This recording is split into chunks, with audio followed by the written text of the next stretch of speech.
Marins, déposez les armes. Ouvrez ces portes. Ce trésor vous mènera au tombeau. Thorin, nous ne pouvons gagner cette bataille. Quelle est votre réponse? Voulez-vous la paix? Ou la guerre? Je veux la guerre.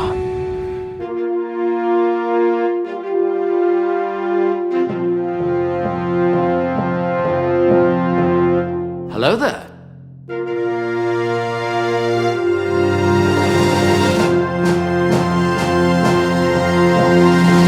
You take the red pill. Nom de Zeus. Wingardium Leviosa.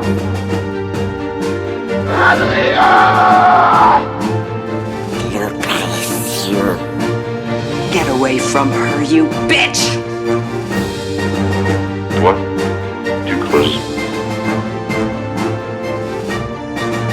Hasta la vista, baby. Salut mes petits orques de Gundabad et bienvenue dans La Saga, le podcast qui analyse toutes les sagas du cinéma, un film à la fois.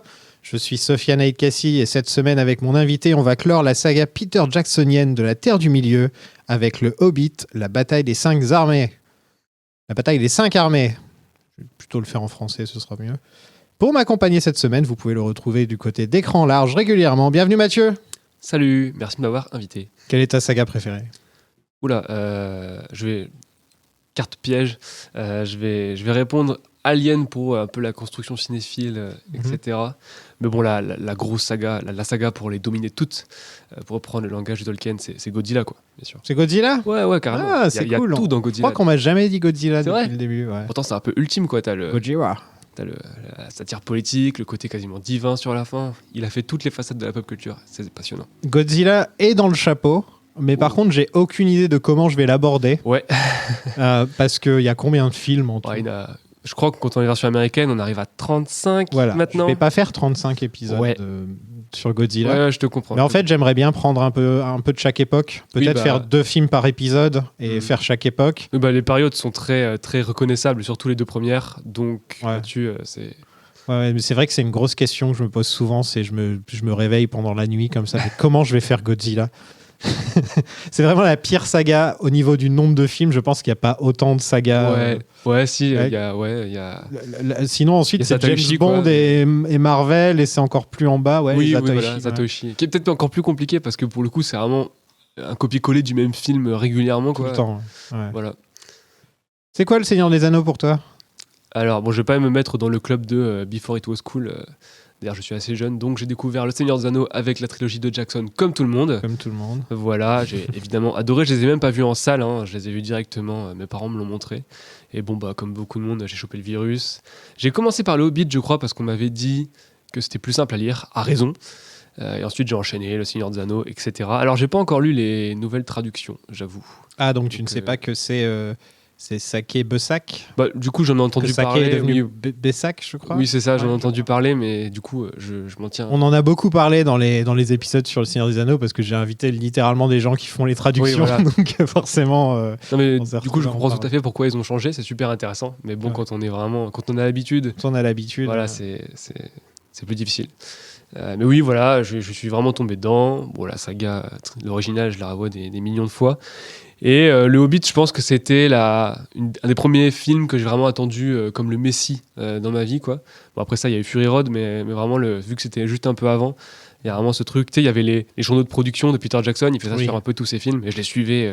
C'est vrai qu'on l'a pas trop dit, je crois, dans les épisodes précédents, mais même sur le Hobbit, il faisait des vidéos toutes les semaines, c'est ça? Je sais plus le rythme, mais c'était 10-15 minutes. Son journal de tournage. Et franchement, pour un truc promo, pour couvrir beaucoup de promos avec ce que je fais, c'était très bien. Vraiment intéressant. Il rentrait vraiment dans le tournage. Alors c'est rigolo parce que des fois, il rentre dans des zones clairement où ils réfléchissent à des designs, des choses comme ça, et du coup, tout est flouté derrière, tu sais. T'as juste Peter Jackson qui est debout au milieu d'un mur de flou. Enfin, je les ai pas revus depuis, mais je me rappelle que c'était assez intéressant. Et ça je crois qu'ils l'ont pas fait pour le 3e. Ah, je me rappelle plus. Mais je me rappelle que ça faisait bien son job de vraiment... c'était quasiment des bandes annonces parce qu'ils avaient fait un épisode, je crois, sur... je me rappelle plus très bien, mais sur la fameuse scène des tonneaux, qui est moi vraiment peut-être la partie que je préfère dans le bouquin. Et je me rappelle, ils montraient qu'ils mettaient des GoPro, etc. Et on se disait, oula, ça va être quelque chose. Est-ce que ça va être ce truc? Voilà. Et au final, c'était encore c'était pas un truc qu'on aurait pu imaginer, tu vois. C'est clair. Ce qu'il a fait avec. Et voilà, c'est ça. Au final, ouais. Et donc le Hobbit, qu'est-ce que t'en penses en général ? Alors, j'aime beaucoup la trilogie en règle générale. Alors, je sais à quel point c'est une question qui fait débat. Et par contre, mon préféré est vraiment le dernier. Ok. Peut-être pour les raisons pour lesquelles les gens détestent la trilogie, et particulièrement celui-là en particulier, en fait, justement parce que ça n'a plus grand-chose à voir avec Tolkien, et que c'est Jackson qui part en freestyle complet. Et c'est intéressant autant dans la façon dont il l'a produit que dans le film en lui-même, en fait. Et je trouve ça assez fascinant. Et après, j'aime beaucoup les deux premiers qui sont vraiment cool, qui ont des vraiment scènes super intéressantes, qui sont très beaux, etc. Qui restent des grands films de fantasy, je veux dire, par rapport à ce qu'on bouffe en règle générale. Mais on sent qu'il est encore partagé un peu entre l'adaptation, les libertés, etc. Et c'est dans le troisième qu'il tranche. Ouais. C'est là que c'est passionnant. Moi, j'ai remarqué un truc quand même, c'est que les gens qui aiment bien le Hobbit ont tendance à toujours dire oui, mais c'est en comparaison de ce qu'il y a d'autre actuellement que forcément le Hobbit est mieux. Et je me dis, c'est un peu dommage de devoir comparer, parce qu'à ce moment-là, on pourrait aussi dire c'est moins bien parce que le Seigneur des Anneaux était mieux. Je pense justement qu'il y a une réaction à ça, c'est-à-dire que... C'est vrai que c'est plus beau qu'un Marvel. Oui, non, mais faut le dire, voilà. C'est plus beau qu'un Marvel, c'est mieux fait qu'un Marvel. Quoi, voilà. En vrai, c'est difficilement comparable, c'est pas ça reste des blockbusters, mais c'est pas les mêmes gens derrière, c'est pas la même application, c'est pas le même système. Je pense que si les gens les défendent souvent de cette manière, c'est aussi parce que leurs détracteurs ont tendance à rabaisser le Hobbit par rapport au Seigneur des Anneaux. Et à raison, évidemment, que la grogne qu'il y a eu après le Hobbit, c'est en comparaison avec le Seigneur des Anneaux. Et c'est impossible de savoir, mais ce serait quand même super intéressant de savoir ce qui serait passé dans la culture populaire, quoi, la culture pop, si le Hobbit était sorti en premier, en fait, s'il était sorti dans les années 2000. Ils auraient jamais fait une trilogie épique comme ça. Ça, c'est sûr. Ils auraient jamais essayé d'en faire un film entier sur une bataille, par exemple. Ils auraient pas fait ce genre de choses. Bien évidemment. Mais bon, maintenant, on a un autre point de comparaison, vu qu'il y a une autre adaptation bien pire. Donc... Ouais, ça serait drôle. Ce serait drôle de se dire, ouais, si Peter Jackson avait décidé de faire le Hobbit, je crois que c'était même un peu prévu à l'origine. Ouais, au tout début, il voulait. Mais je crois même qu'au tout début, il voulait faire les deux en deux films en fait, parce que il pensait pas encore qu'il aurait la possibilité de rentrer dans un truc aussi énorme. T'imagines, toi, faire le Hobbit et le Seigneur des Anneaux en deux films l'enfer. Donc, dans les épisodes précédents, je me suis attardé sur Guillermo del Toro, sur les changements de loi en Nouvelle-Zélande, sur la résolution des films. Alors pour ce dernier épisode, je voulais qu'on parle d'un truc en particulier, et je le gardais depuis tout ce temps, même si on en a quand même un petit peu parlé dans les 2 épisodes précédents. C'est la décision de passer de 2 films à 3. Comme tout le monde le sait, si vous avez bien écouté les épisodes précédents, à l'origine, il devait y avoir donc 2 films. Est-ce que tu penses que... Toi qui aimes le 3e, justement... Je pense que le 3e est intéressant justement parce qu'il est arrivé comme un cheveu sur la soupe. On a tendance à vraiment tout mettre sur le dos de la prod, notamment de la MGM, parce que leurs problèmes financiers ont quand même eu une grosse incidence, ce qui a causé la fin du projet de Del Toro. En fait, c'est plus complexe que ça, et évidemment qu'on n'aura jamais le fin mot de l'histoire, parce que Jackson a probablement signé des tas de trucs qui lui empêchent de dire ce qui s'est réellement passé, mais eux se défendent très régulièrement que c'était un choix de eux, en fait. Boyens le dit en interview, Jackson le dit en interview, tous les scénaristes insistent sur le fait que c'est leur choix d'avoir rajouté un film pendant la production des films. Alors je crois que dans le post Facebook qui explique qu'il va y avoir un 3e film, Jackson explique que en fait ils se sont retrouvés en salle de montage et ils savaient pas encore exactement comment les couper, et c'est là qu'ils se sont dit en fait il faut en faire un 3e. Mais quand on a plus d'infos par la suite, quand ensuite sont sortis les Blu-ray avec les bonus et tout, on s'est rendu compte qu'en fait ce qui s'est passé, c'est que vu que Jackson avait eu très très peu de temps de préparation de sa part après la fin de... il n'y a pas eu de pré-prod, par exemple. Oui, voilà. En fait, lui, il avait 6 mois pour faire ce que Del Toro a fait en 18 mois, donc c'était complètement dingue. Et il est arrivé jusqu'à Erebor, à peu près, on va dire. Parce que, bon, évidemment, les scènes ne sont pas tournées chronologiquement, mais globalement, ça suivait quand même une trame générale. Et à ce moment-là, quand il est arrivé à Erebor, en fait, là, le scénario, ça devenait un peu le bordel. Ils n'avaient plus beaucoup de storyboard. Et même lui dit dans le bonus, et c'est dingue parce que c'est quand même un bonus qui a été produit 2 ans après la sortie du film. En fait, là, je savais littéralement pas ce que je faisais. C'est-à-dire qu'il était pas content du script. Hein. Aucune des 3 personnes, des 4 personnes, tu comptes Del Toro, mais c'est un crédit à part, qui ont écrit le script, ne sont satisfaites en fait de ce qu'il y a dans ce script. Lui, en fait, il improvise quasiment des trucs sur des sets qui sont gigantesques, qui valent des millions de dollars. Enfin, on s'imagine le truc. Et donc, cette partie-là du making-of, elle est incroyable parce qu'en fait, il avoue qu'il est au fond du trou. Il sait pas quoi faire, du trou de Hobbit. Il sait pas quoi faire. Et il y a cette photo qui a été prise et qui met plusieurs fois d'ailleurs dans le making-of, c'est presque sadique, où il est tout seul dans les décors d'Erebor qui sont encore en train de sécher parce que les mecs les ont peints la veille, tellement ils improvisent tout. Et en fait, il est assis et il regarde dans le vide. Et vraiment, il sait pas quoi faire. Et donc, ça a été vraiment très difficile à ce moment-là. Et à ce moment-là, en fait, ils avaient gardé 2 mois pour tourner la bataille des 5 armées. Et en fait, là, il s'est rendu compte que s'ils continuaient à y aller complètement à l'aveugle comme ça, ils allaient droit dans le mur, c'était pas possible. Et du coup, ils ont tourné, je crois, quelques scènes de bataille, et encore une fois, là, complètement improvisées. Ils ont juste tourné des gens qui se battent, quoi. Et au bout d'un moment, il a appelé sa prod pour dire non, en fait, on fait une grosse pause et on va faire des reshoots plus tard. Et le moment où il a annoncé qu'il y aurait un 3e film, qui était donc quelques mois avant la première du premier film, c'était un mois, je crois, après qu'ils aient fini la principale photographie, donc le tournage principal. Donc c'est forcément lié, clairement. Les deux événements sont liés. C'est forcément en rapport, quoi. Donc c'est évident que la prod, quand il lui a dit en fait finalement je vais faire 3 films parce que j'ai pas d'inspiration et la bataille que je veux faire elle est 4 fois plus grosse que ce que je pensais, ils ont dit d'accord, vas-y, sur 3 films ils ont fait quasiment 3 milliards et je doute qu'ils y étaient à reculons, quoi. Surtout qu'il y a des raisons de faire au niveau financier. Parce qu'au final, ça coûte pas tant que ça de faire un 3e film comparé à ce que ça rapporte, en fait, au final. Et il y avait surtout, sur le premier film, il y avait 5 studios qui devaient se partager la part du lion, quoi. En gros, il y avait 5 studios. Donc, il y avait New Line, comme d'habitude. Il y avait MGM, comme tu disais, qui avait des gros problèmes d'argent. Il y a Warner, qui est aussi sur le projet. Warner, comme je vous l'avais dit la semaine dernière, c'est eux qui ont tout fait pour que les lois en Nouvelle-Zélande changent. Il y a bien sûr Harvey Weinstein, ce gros porc qui est toujours sur le coup, qui lui, par contre, touche que sur le premier. Et il y a un autre producteur encore qui touche, je sais plus, attendez, je vais regarder son nom. Soul Sense, il s'appelle. Et en gros, lui aussi, sur le premier, il doit toucher de l'argent. Donc, les producteurs de New Line, qui autrefois, à part sur la communauté de l'anneau, ont toujours tout touché à 100%. En fait, New Line, c'était eux qui produisaient tout, donc c'était eux qui touchaient tout. Ils se sont dit, peut-être si on fait un 3e film, on va pouvoir peut-être gagner plus d'argent que si on n'en fait que 2. Parce que si on n'en fait que 2, il n'y en a qu'un où on va vraiment faire de l'argent dessus. Parce que sur le premier, on va devoir partager tout ce qu'on gagne, quoi. De toute façon, je pense que c'est un échange de beaux procédés. Hein. Ouais. Jackson a eu la chance de pouvoir réfléchir un peu parce que dans ce fameux making-of, il explique aussi qu'à un moment, en fait, il y avait tellement de gens qui lui demandaient plein de trucs et il savait tellement pas où est-ce qu'il était qu'il envoyait les gens en pause pendant 1 heure manger et juste il s'asseyait et il réfléchissait parce qu'il n'avait pas le temps de réfléchir. Et lui, ce qu'il voulait, c'était 6 mois pour réfléchir comment il allait faire cette bataille. Et quand on voit le résultat final, évidemment qu'il y a de la réflexion derrière, quoi. Il y a un travail de Corée, etc., qui est assez impressionnant. Et du coup, c'est vraiment un échange de bons procédés. Clairement, la prod, ils se sont serrés la main et se sont dit, d'accord, faisons ça. C'est assez fascinant, hein, quand on réfléchit, de se dire un tel projet, et c'est aller improvise. C'est incroyable. Le mec, il est sur une trilogie qui a coûté plusieurs centaines de millions de dollars et il se retrouve, il n'a même pas de storyboard, quoi. Ouais, de toute façon, tu l'as dit, c'est pas du tout le même système de production. Il y a beaucoup plus de prod derrière, le budget est beaucoup plus gros. Il n'y a pas cette aura. Le budget est énorme sur ces films. C'est incroyable. Et surtout, le Seigneur des Anneaux a, mine de rien, une forme de indépendance dans le côté méga budget parce qu'il il a obtenu d'aller en Nouvelle-Zélande. Il avait quand même plus ou moins une certaine liberté créative, etc. Alors que là, on sent qu'il y a quand même beaucoup plus de pression. Il n'avait pas envie de le faire. Il s'est retrouvé sur le projet.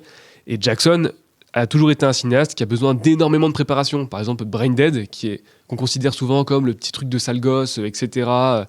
Mine de rien, déjà la scène de fin, elle est tellement délirante, et je crois qu'il lui a fallu des années aussi de préparation pour un film pareil. Alors t'imagines pour le Hobbit, quoi, et surtout la bataille des 5 armées, qui certes est petite dans le bouquin, mais ce serait mal connaître Jackson que penser qu'il allait juste faire assommer Bilbo, mettre un fondu en noir et partir sur autre chose, quoi. Parce que c'est comme ça dans le livre, hein, pour les gens qui sont il y a un tout petit peu avant, et en fait il raconte rétrospectivement, comme souvent dans le Hobbit. Comme souvent dans le Seigneur des Anneaux aussi. Oui, tout à fait, oui. Ouais. Tiens, passe-moi le Hobbit pour voir, parce qu'il est sur la table en version poche de 2002. Avec un superbe dragon sur la couverture. Ouais, un dragon qui ressemble pas vraiment à un dragon, on va pas se mentir. Le Hobbit, Dieu, fait 300 pages. Ouais. Le Hobbit fait 300 pages. Et de ces 300 pages, tu en fais 3 films de 3 heures. Oui. Bah, pire que ça. Bon, celui-là est un peu plus court. Oui, voilà. D'ailleurs, c'est bien qu'ils soient un peu plus courts. Oui. Franchement, ça m'a fait plaisir quand j'ai lancé le film et je vois 2h45. Oui, bah, et en plus, en version longue, 2h45, je crois que la version cinéma est encore plus courte, si je dis pas de bêtises. C'est le plus court film de tous des 6 films. Ce qui est étonnant, parce que c'est le dernier, la plupart du du temps, comme Le Retour du Roi était de loin le plus long des 3. Oui, mais par rapport au livre, parce que tu dis, ils adaptent un bouquin en 3 films, en fait, c'est pire que ça. Ils adaptent le premier film qui fait quoi, 150 pages sur les 300. Le deuxième, quand le deuxième termine, il reste 50 pages, grosso modo, vraiment. Toute la partie avec Dol Guldur, Elrond, etc. Ça, c'est un paragraphe de 4 lignes à la fin du bouquin qui explique plus ou moins qu'ils sont allés se battre avec le nécromancien. Le reste, il l'a piqué des annexes du Retour du Roi qui expliquent plus ou moins ce qui s'est passé à ce moment-là. Encore une fois, c'est microscopique, quoi. Est-ce que tu savais que pendant pas mal de temps, le 3e film aurait fait le pont entre le Hobbit et le Seigneur des Anneaux, et donc ça aurait pas été un film Hobbit, ça aurait été un film Aragorn sur la jeunesse d'Aragorn, en gros, et sur aussi les aventures de Gollum, apparemment, et Gandalf. Ça aurait été sur Aragorn, Gollum et Gandalf. En fait. Del Toro voulait le faire aussi, je crois. Ouais. Son plan, c'était de faire un film Hobbit et ensuite de faire un pont avec le Seigneur des Anneaux en gardant quelques éléments du Hobbit pour vraiment... Il utilise littéralement le terme Bridge Films, et ensuite il a fait une interview où il disait que finalement, en étudiant bien le Hobbit, il s'est rendu compte que finalement il y avait beaucoup plus à exploiter dans le livre et que 2 films c'était bien. Et d'ailleurs, Jackson, dès 2006, je crois que c'était avant Lovely Bones, il y a quelqu'un qui lui parlait du Hobbit parce qu'à l'époque on n'arrêtait pas de lui en reparler. Lui, à l'époque, il s'était fait contacter par personne, ni chez Warner, ni chez MGM, etc., ni chez New Line. Et on lui pose la question, et c'est assez marrant à quel point il avance ce qui va se passer dans sa version. Il dit que 2 films minimum, c'est obligatoire en fait, parce que le bouquin en fait a une richesse en lui qu'il faut exploiter, qu'il faut étendre, et que c'est obligatoire pour un livre aussi court et un conte en fait. Et il avance tout. Il parle du fait qu'il faut remettre Legolas pour faire le pont et créer des nouveaux personnages pour étoffer un peu l'histoire, etc. Lui, il dit que c'est comme, il dit je le ferai comme ça, etc. Il l'a fait comme ça. Bien joué, Peter. Donc ça veut bien dire que c'est pas les producteurs qui sont venus le voir en disant il nous faut du Orlando Bloom, il faut qu'il y ait du Legolas dans ce film. C'était son idée de base, quoi. Encore une fois, ils y ont trouvé leur compte. Ouais, ils allaient pas se plaindre. D'ailleurs, Viggo Mortensen devait apparaître aussi. Oui, il a refusé. Oui, il a refusé. Il a refusé. Il a dit non, c'est pas dans le livre. C'est très Viggo comme réaction de. Très noble. Exactement. Il aurait pu avoir un beau chèque en vrai. Hein. Oui, probablement. Voilà, je suis pas sûr qu'il en ait besoin, mais. Ouais, mais. De toute façon, au-delà de ça, la volonté de faire le pont entre les 2 sagas, c'est un truc qui a été mal perçu, vu comme du fanservice, etc. Mais Jackson l'assume totalement. Et d'ailleurs, récemment, quand il a encore étalonné les 4K, là, qu'il a fait une nouvelle colométrie pour Le Seigneur des Anneaux, la colométrie a changé. Alors, ça a beaucoup fait jaser, même si c'est assez beau à voir. Hein. Et clairement, il y a une volonté de s'adapter aussi un peu à la photo du Hobbit, de tendre un peu plus vers ça, pour que ce soit plus lisse si jamais on faisait le marathon, quoi. Ouais. Le titre, à l'origine, ça devait être There and Back Again. Ouais. Le même titre que le livre de Bilbon. Ouais. Il devait donc, tout simplement, Peter Jackson s'est dit, on pourra avoir plus d'action, plus de romance. Et, preuve encore de... Plus de Seigneur des Anneaux, quoi. Oui, voilà. Preuve aussi du côté improvisé. Le fait qu'ils changent le titre juste avant. Ouais. C'est-à-dire que vraiment, probablement, c'est en le montant qu'ils se sont dit, mais en fait, il y a tellement de bastons. Bilbon est déjà là, donc ça sert à rien. Donc, autant... parce que aller et retour, il veut bien, mais en fait, le problème, c'est que... Il est déjà là. Il est déjà arrivé. Donc c'est juste la bataille et le retour. Donc, autant l'appeler la bataille des 5 armées, puisqu'elle prend 80% du film et qu'il n'y a quasiment que ça qui l'intéresse. Tu aimes, toi, le découpage, le fait que Smaug, il meurt dans la première partie plutôt que à la fin du deuxième ? Je comprends ce qu'il voulait faire. Je pense qu'il y a vraiment une volonté de faire un peu comme le début des 2 tours, avec la scène de Smaug qui explose la ville. Vraiment démarrer sur un truc très fort et sur une création, parce qu'on va pas se mentir, moi, personnellement, je pense que Smaug est vraiment une des meilleures choses qui sont sorties du livre. Son design est superbe, etc. Alors, je sais pas ce que vous en dites dans l'épisode. On en a dit que du bien. Voilà, vraiment. Même si je suis pas un grand fan de la trilogie du Hobbit, faut quand même avouer que Smaug est quand même très très réussi. Elle est très réussie, etc. Et du coup, il y a un peu ça avec, le Balrog dans le Seigneur des Anneaux. C'était un personnage qui était devenu assez iconique alors qu'il avait qu'une seule scène. Du coup, démarrer les 2 tours avec le retour de ce personnage-là, ça te mettait direct dans le bain, quoi. Et là, il y a un peu ça aussi dans la bataille des 5 armées. Ça termine en plus avec un cliffhanger de dingue. Et d'ailleurs, je crois il a défendu ce choix en disant que, pareil, c'est un truc qu'ils ont décidé plus ou moins au montage, pendant le film. On sait jamais exactement quand est-ce qu'il parle. Et qu'en fait, il s'est dit, le problème des cliffhangers, en règle générale, c'est qu'on sait pas s'il va y avoir un payoff derrière. Sauf que là, on l'a déjà tourné, le truc. Donc, on peut lui faire dire I am fire, I am death, dire Bilbon, dire oula, qu'est-ce qu'on a fait ? On a fait de la merde. Et ensuite, on va le donner dans tous les cas. Les gens n'auront pas de problème, ils auront juste à attendre 1 an. Et personnellement, je trouve la scène très spectaculaire. Et je vois mal, en fait, sur quoi ils auraient commencé le film s'il n'y avait pas eu ça. Sur quoi ils auraient pu commencer le film, en effet, sur les nains qui retournent à la montagne. Ça aurait sûrement commencé comme ça, je pense. Voilà, ça aurait été moins épique. Ouais. moins épique. Mais étant donné que tu as une bataille qui dure 1 heure dans le film... Certes. Combien de temps elle dure, la bataille ? Je sais plus, mais elle dure bien longtemps quand même. Hein. Franchement, du début à la fin, ça doit être quand même... C'est difficile à dire. C'est même plus long peut-être que le gouffre de Helm. Je pense que c'est probable. Hein. D'ailleurs, en fait, c'est difficile de la couper, parce qu'il y a des petites scénettes à l'intérieur. Ouais. C'est vraiment un truc flou. Ouais, il y a un moment où tu es avec les elfes, un moment où tu es avec Gandalf. Ouais. Je pense que c'est un peu la plus grosse erreur qu'ils ont fait. Je sais pas donc si c'est Jackson ou les producteurs ou les deux, mais de passer à 3 films, c'est peut-être ça qui a tué. D'essayer d'en faire une énorme trilogie épique, alors que justement tu aurais pu peut-être faire 2 films sur le Hobbit et le 3e sur Aragorn. Ça aurait peut-être plus de sens, je pense, plus de choses à faire. Et de toute façon, tant qu'à faire une fanfiction, autant le faire à fond. Et donc, les aventures du jeune Aragorn, là, ils peuvent faire ce qu'ils veulent au final. Ils sont pas obligés de s'adapter au livre, quoi.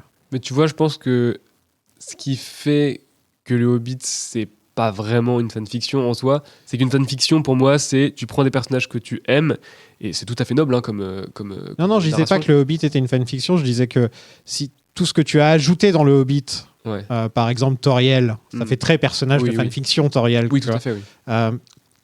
Toriel, ce genre, Legolas qui se retrouve dans l'histoire, Saruman, Galadriel.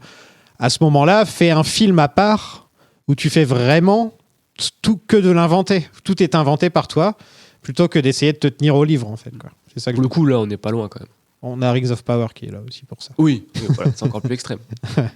Donc le film a un peu moins bien marché que les 2 précédents. Il n'a pas tapé le milliard. Ouais, le bouche à oreille n'a pas vraiment marché sur cette saga, sur cette trilogie en tout cas. Ouais. Oui, la réception presse a été globalement positive, mais évidemment qu'on est loin des cimes du Seigneur des Anneaux en règle générale. Et puis de toute façon, sur le 3e, vu qu'il exacerbe les défauts, on va dire, enfin ce qu'on a reproché aux 2 premiers, c'est-à-dire le non-respect de Tolkien concrètement, et le côté cartoonesque quasiment des scènes épiques, ça n'a pas joué en sa faveur.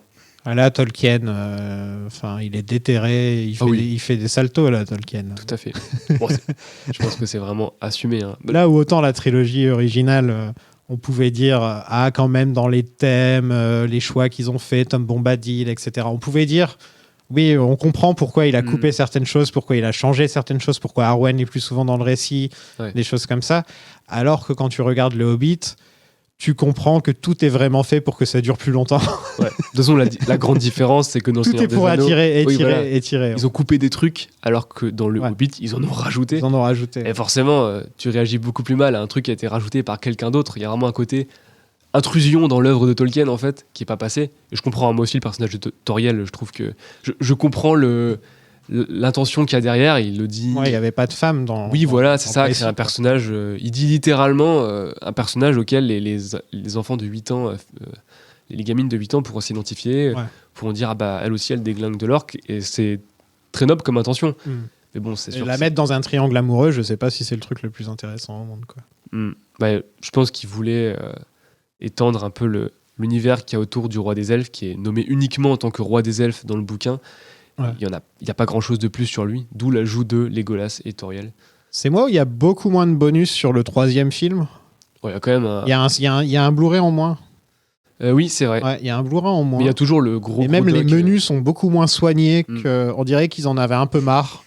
Mais bon, il y a toujours le gigantesque making-of Ouais, mais accompagne tu te Freddy dis, c'est là-dedans. quand même. Tu sens que. Ouais. Un peu tout le monde était content que ce soit fini, un Oui, petit tout à peu. fait. Il y a un peu ce sentiment, quoi. Mais justement, pour moi, c'est peut-être le plus intéressant de tous, en fait. Parce que t'as vraiment.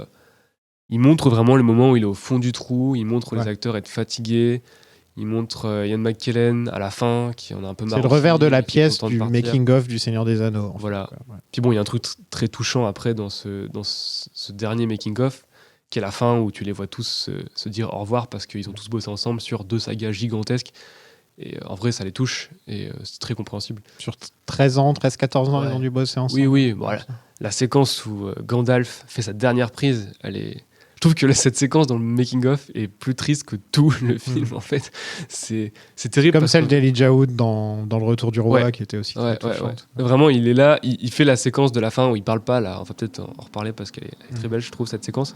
Et en fait, il y a tout l'équipe technique qui se masse au fond du studio et il s'en rend compte pendant qu'il fait la scène, juste pour le voir faire sa dernière phrase en tant que Gandalf. Enfin, c'est même pas sa dernière phrase, en fait, sa dernière scène en tant que Gandalf. Et là, il y a une interview de je sais plus qui dit c'est dingue quand même, on assiste à la toute fin d'un des personnages de pop culture les plus respectés de l'histoire, quoi. Ça devait être touchant. Et lui-même était très touché, Gandalf, Ian McKellen, je confonds, malgré les problèmes qu'il a eu sur le tournage. Tu penses quoi du nouveau Gandalf ? Alors, on a traité la série avec mon collègue Lino, qui s'y connaît pas mal aussi en Seigneur des Anneaux, qui est d'ailleurs plus calé que moi encore dans tout ce qui est second âge, etc.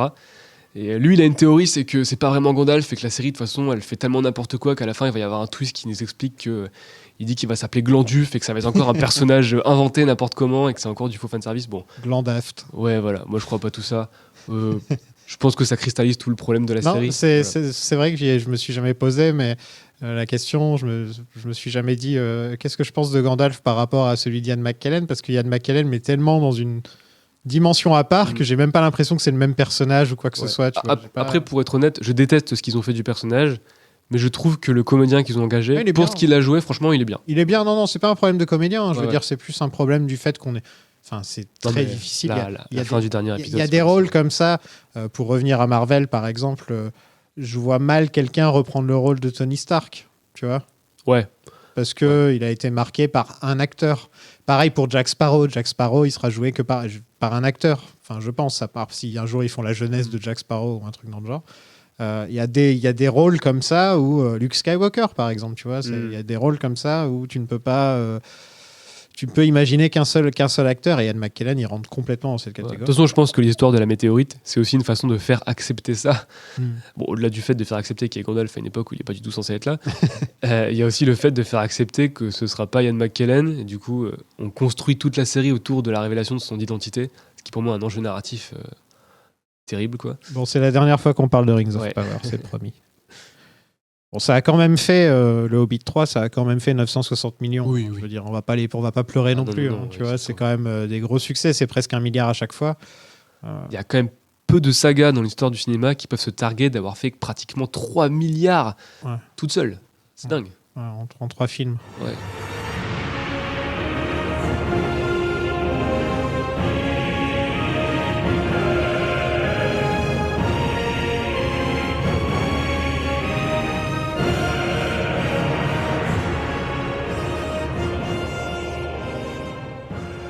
Donc on reprend directement avec l'attaque de Smaug. Vraiment étrange pour moi d'avoir commencé le film par ça.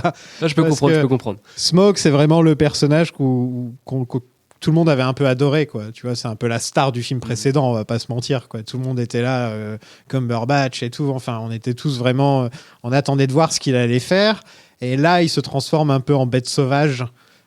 Et c'est dommage parce que c'était plus le côté intelligent qui discute, qui était plus intéressant vis-à-vis de son personnage. Et là, il se transforme un peu en dragon classique, Ouais. qui brûle tout et qui fait vraiment juste « je suis un dragon », quoi. Il a toujours le côté orgueilleux avec la séquence où il meurt, Ouais. où il nargue Bard. Et... Il y a juste ce Ouais. moment où il revient un petit peu. Tout à fait, ouais. Mais sinon, tout le reste, c'est vraiment de la pure destruction. Ouais, séquence de pure destruction. Voilà. Et c'est dark, hein. Ouais, c'est Enfin- très très sombre. D'ailleurs, dans les premières versions, il voulait faire... En fait, il devait arriver et exploser tout le pont qui relie la Lac-Ville à la rive, en gros, Ouais. et tuer tout le monde sur la route, en fait. Vraiment le truc horrible. Non, mais c'est très étrange parce que je me plaignais dans les 2 premiers films que parfois le ton du film était un peu spécial à comprendre parce que c'est un bouquin pour enfants, mais adapté à la sauce Seigneur des Anneaux de Peter Jackson. Là, dans ce film, il y a je sais pas combien de décapitations Ah oui, bah alors. et de démembrements, mais c'est un truc de malade. Bah alors on va en reparler, mais le film originellement a été classé R quand même. Mais- C'est le seul film de la saga. Mais c'est pas étonnant parce que et c'est chaud parce que le Hobbit c'est censé être pour les enfants à l'origine et là tu vois toute une ville se faire cramer avec des enfants qui brûlent, des vieux qui brûlent. Tu vois des décapitations à tout va. J'étais un peu mal à l'aise vis-à-vis de ça. Je me suis dit c'est très étrange. On dirait qu'il fait plus un film trash gore sur Oui, les bah. bords. Bon, Jackson a toujours eu ce Voilà. côté-là, hein, je veux C'est dire. ce que les défenseurs du film aiment du coup. Ouais. Justement, le côté c'est vraiment du Je Jackson m'en rappelais pur plus du jus. tout. J'étais très étonné en fait. Oui, mais tout le film La est violence, très très noir, très ouais. très violent. Et voilà, il y a un nombre de décapitations Ouais. ahurissant. Ouais, à un moment, Legolas, il en décapite je sais pas combien. Ah oui. Ah puis alors, on en reparlera, mais il y a une séquence de la version longue qui est pour moi la meilleure séquence de la saga, qui est complètement folle, où c'est un festival, et d'ailleurs ils l'ont coupé justement parce que je pense que c'était cette C'était séquence-là too much. qui a donné le classement R et qu'ils ont dû couper pour arriver ok, sur un ouais. PG-13. T'as ce plan où le char il coupe les 2 jambes d'un orc Ah et oui, il continue à marcher sur ses moignons. continue à marcher. Et ça c'est vraiment du brain dead, c'est incroyable. Mais je ne comprends pas parce que le premier film a ce côté très enfantin, même le deuxième là aussi, même si ça ressemble quand même au Seigneur des Anneaux de Jackson. Et là, c'est vachement plus proche de. Bah là, c'est clairement un film Jackson en fait. C'est pas comme tu disais, ça s'éloigne totalement de Tolkien. Là il tranche, voilà. Voilà, là c'est mon film à partir de Là où maintenant. le deuxième, par exemple, il est vraiment le cul entre Ouais. le conte pour enfants et le truc super dark. Il y va à fond. C'est Il y va. violent, c'est noir. Tu aimes bien ce qu'ils ont fait de Bard comparé au livre où il se pointe, il tue le dragon et on l'entend Ouais. plus parler de lui. Euh, Là, c'est le chef des hommes en gros, tout simplement. oui, bah dans le livre après, il devient le chef Ouais, de mais, la ville. mais le truc, c'est qu'il est très discret, quoi. Enfin, Bien c'est sûr. pas un personnage. Il apparaît très tard dans le livre. Oui, il apparaît extrêmement Ouais, tard. Ouais. voilà. Oui, il apparaît pour le tuer le dragon en fait. Ouais, voilà. C'est même assez étrange comme personnage. Je trouve ça intéressant qu'il l'ait développé, qu'il lui ait donné une petite famille, etc. J'aime plutôt bien le choix du comédien. C'est qui cet acteur déjà euh, Je l'ai vu dans d'autres trucs. J'ai un trou, mais il a un peu foiré sa carrière derrière parce qu'il a fait Dracula Untold. Ah, c'est ça Luke Evans, voilà, pardon. Luke Evans, frère. Et qui avait bossé pour Kitamura, je sais pas si c'est avant ou après, dans No One Lives, une série B d'horreur complètement azimutée que n'aurait pas renié Jackson d'ailleurs, parce que de toute façon Kitamura est un grand héritier de Jackson, et qui du coup était plutôt bien trouvé. Bon, il a le côté un peu héros sans peur et sans reproche, hein, même avec le look qu'ils lui ont donné. Mais je trouve que ça colle plutôt bien avec la maigre image qu'on en a dans le livre. Non, c'est bien. En fait, j'aime beaucoup la séquence pendant la destruction du dragon, où il le tue. Il fallait trouver vraiment... fallait que ce soit important, le moment où Smaug meurt, et que ce soit intime. Et cette idée de l'enfant sur lequel il met la flèche, qui ne peut pas voir l'horreur qui se passe derrière lui, qui doit le rassurer en tirant la flèche. Encore une fois, c'est très littéral parce que c'est très Jackson, mais je trouve ça très beau, vraiment. Et c'était nécessaire qu'il creuse un peu son personnage avant de donner cette scène-là, qui est assez importante et qui est très belle. Franchement, le moment où le dragon s'effondre en explosant tout derrière le gosse qui pleure. Visuellement, c'est très joli. Hein. Ah ouais, Il n'y a rien à dire à ce niveau-là. Hein. C'est très beau, juste ouais. que ça tombe un peu comme un cheveu sur la soupe, en fait. C'est très étrange de commencer par ça, en fait. C'est ça que je ne comprends toujours pas, en fait. C'est tout de suite, t'es dans la violence, on tue le dragon. C'est dommage parce que Bard, on l'a un peu introduit dans le film d'avant, mais on donne tellement d'indices que c'est lui qui va tuer le dragon. Oui, oui. Tu vois, il y a tellement d'indices dans le film d'avant que c'est lui qui va tuer le dragon, Oui. que quand il le fait, c'est un peu bon, ok, il a tué le dragon et maintenant on fait quoi, tu vois. Enfin, qu'est-ce qui se passe Oui, c'est vraiment un héros total. Qu'est-ce qui se passe évident. maintenant? Ah bah maintenant il va y avoir une grosse bataille. Je fais ouais, mais c'est dommage, j'aurais bien aimé que ça s'arrête après le dragon, moi, tu vois, personnellement.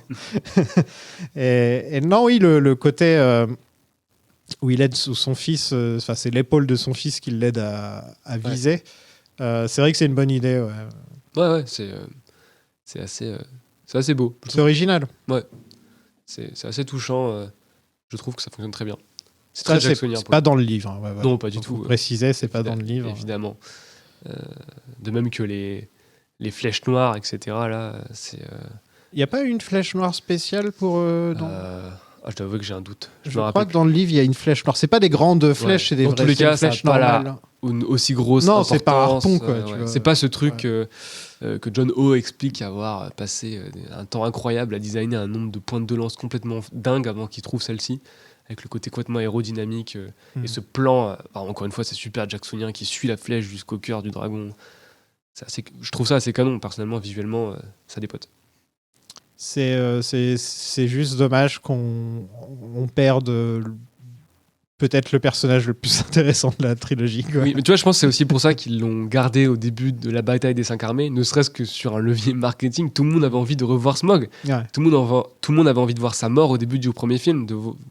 Le cliffhanger fonctionne de fou, quoi. Tu termines le film, t'es en mode... Ah, parce que c'est vrai que le premier film termine sur Smaug qui ouvre son œil. Ouais. Le deuxième film termine sur Smaug qui part. Donc c'est vraiment... Smaug est dans tous les cliffhangers, c'est la star. Et quand on finit le film, c'est un plan sur la carte et on finit sur le plan de Smaug qui vole sur la carte dessinée. Tout à fait. Donc Smaug a toujours été au cœur même du récit, sauf dans le troisième film en fait.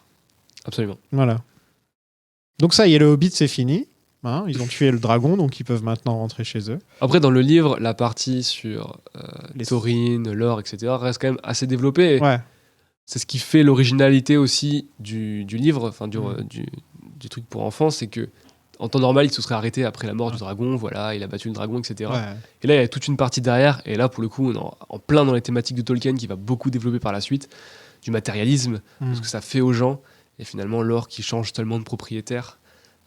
Et le personnage de Thorin dans le bouquin est aussi assez intéressant par rapport à ça, malgré le fait... Enfin, il y a la partie avec Bilbon, qui récupère l'Arkenstone, qui lui cache, etc., qui manque de le tuer quasiment. Ouais, ça c'est pris du livre. Voilà. Ouais. Et qui est super intéressant. Alors, étrangement, dans le film, c'est finalement... juste que ça se lit tellement rapidement. Voilà, livre. c'est ça. Mais étrangement, finalement, dans le film, c'est peut-être pas la partie la plus intéressante du film. Quand tu le revois, tu vois tout ça, tu te dis... C'est cool tout ça, mais c'est quand la baston. Parce que la bataille des 5 armées, tu regardes ça pour le grand spectacle. Pour la bagarre, quoi. Ouais. Pauvre archer, ils t'ont abandonné. N'espère aucune aide.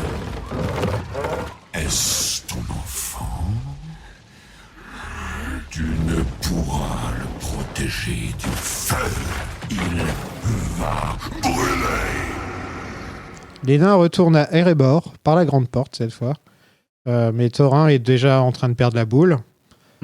Il a 2 doigts de plonger dans l'or comme l'oncle Picsou. Alors à l'origine, il devait plonger dans les masses d'or qu'il y a dans la grotte. Et je crois que c'est au niveau des rendus, ça n'a pas satisfait Jackson. Et du coup, ils ont eu cette idée d'une sorte de gigantesque mare d'or dans laquelle il se noyait. Ouais, ça c'est plus tard. Ouais. La mare d'or qui vient du truc qui a été cramé par. Tout à fait, dans le film précédent. Des pires effets spéciaux des 6 films, hein, je crois. Le ça... métal qu'ils font, c'est vraiment pas. C'est pas incroyable. Ils ont tout mis sur Smaug, quoi. L'idée est bien, mais dans l'exécution, c'est compliqué. T'aimes bien Thorin, toi? Ouais, j'aime beaucoup le comédien, encore une fois. C'est compliqué parce que le personnage est antipathique au début et il devient antipathique à la fin. Du coup, c'est difficile de s'y attacher, c'est vrai. Sa rédemption à la fin, du coup, passe un peu moins. C'est difficile de vraiment s'émouvoir d'un personnage qu'on a un peu appris à détester quand même. Qui est jamais sympa pendant 3 films. Ouais, c'est un peu ça, voilà. Après, sa relation avec les autres nains est en règle générale assez touchante. Et je trouve que la partie, justement, où ils sont à Erebor et les autres nains, ils sont partagés entre leur loyauté et leur envie d'aller sauver leurs amis. Elle fonctionne plutôt bien, on sent qu'ils sont vraiment le cul entre 2 chaises et je trouve qu'ils le jouent plutôt bien. Richard Armitage. Voilà, pardon. Richard Armitage. Je trouve qu'il est pas mauvais, ouais. Ouais, c'est comme j'ai dû le dire dans le premier épisode, je crois, où je trouve que Thorin, c'est vraiment c'est un peu du gâchis parce que c'est vrai qu'ils auraient pu nous le vendre comme un mec sympa au début, qui petit à petit est corrompu.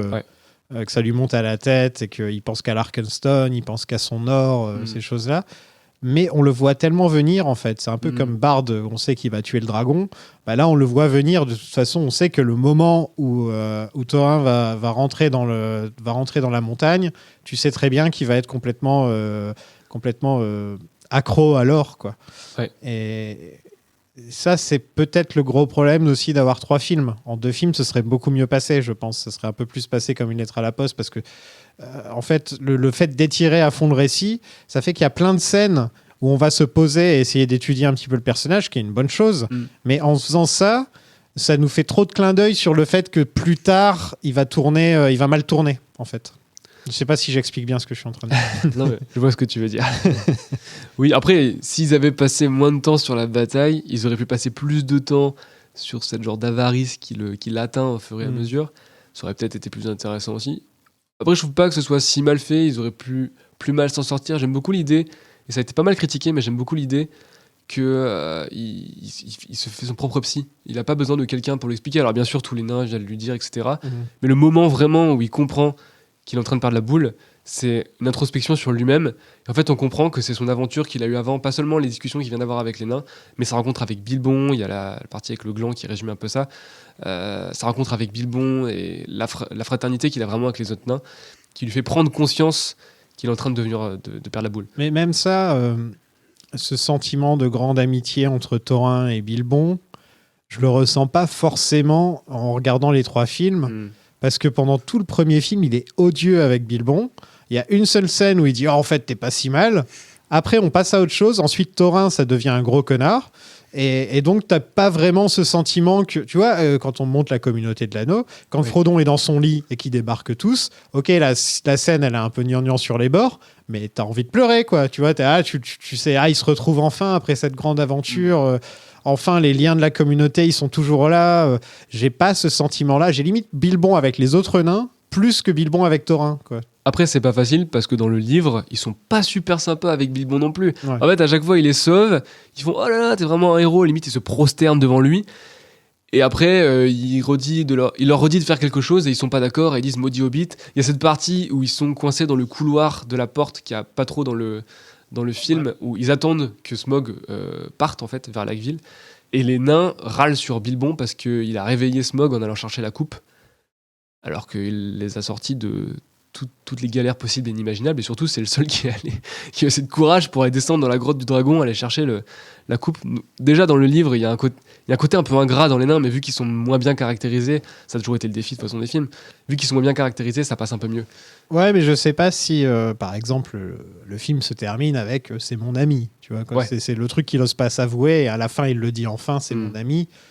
Le film a l'air d'y croire, mais moi, j'y crois pas trop. Quoi. C'est ça que je veux dire. Oui, ce que je disais tout à l'heure, la rédemption, etc., à la fin, elle est trop rapide pour que ça fonctionne émotionnellement, je trouve. Voilà. Mais c'est fou, parce que t'as quand même un film de 2h45, hein, t'as le temps d'avoir une vraie rédemption. Ouais, mais ils découpent des orques pendant 2 heures, alors ils ont pas le temps, quoi. C'est ça le truc. Pendant ce temps, Gandalf est toujours emprisonné, mais heureusement Galadriel arrive au ralenti pour le sauver.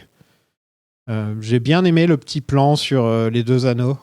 Quand elle arrive avec son anneau. Ils auraient pu faire la même chose avec Elrond. Hein. Ils ont gâché, parce qu'il y avait quand même les 3 anneaux qui étaient là. C'est vrai.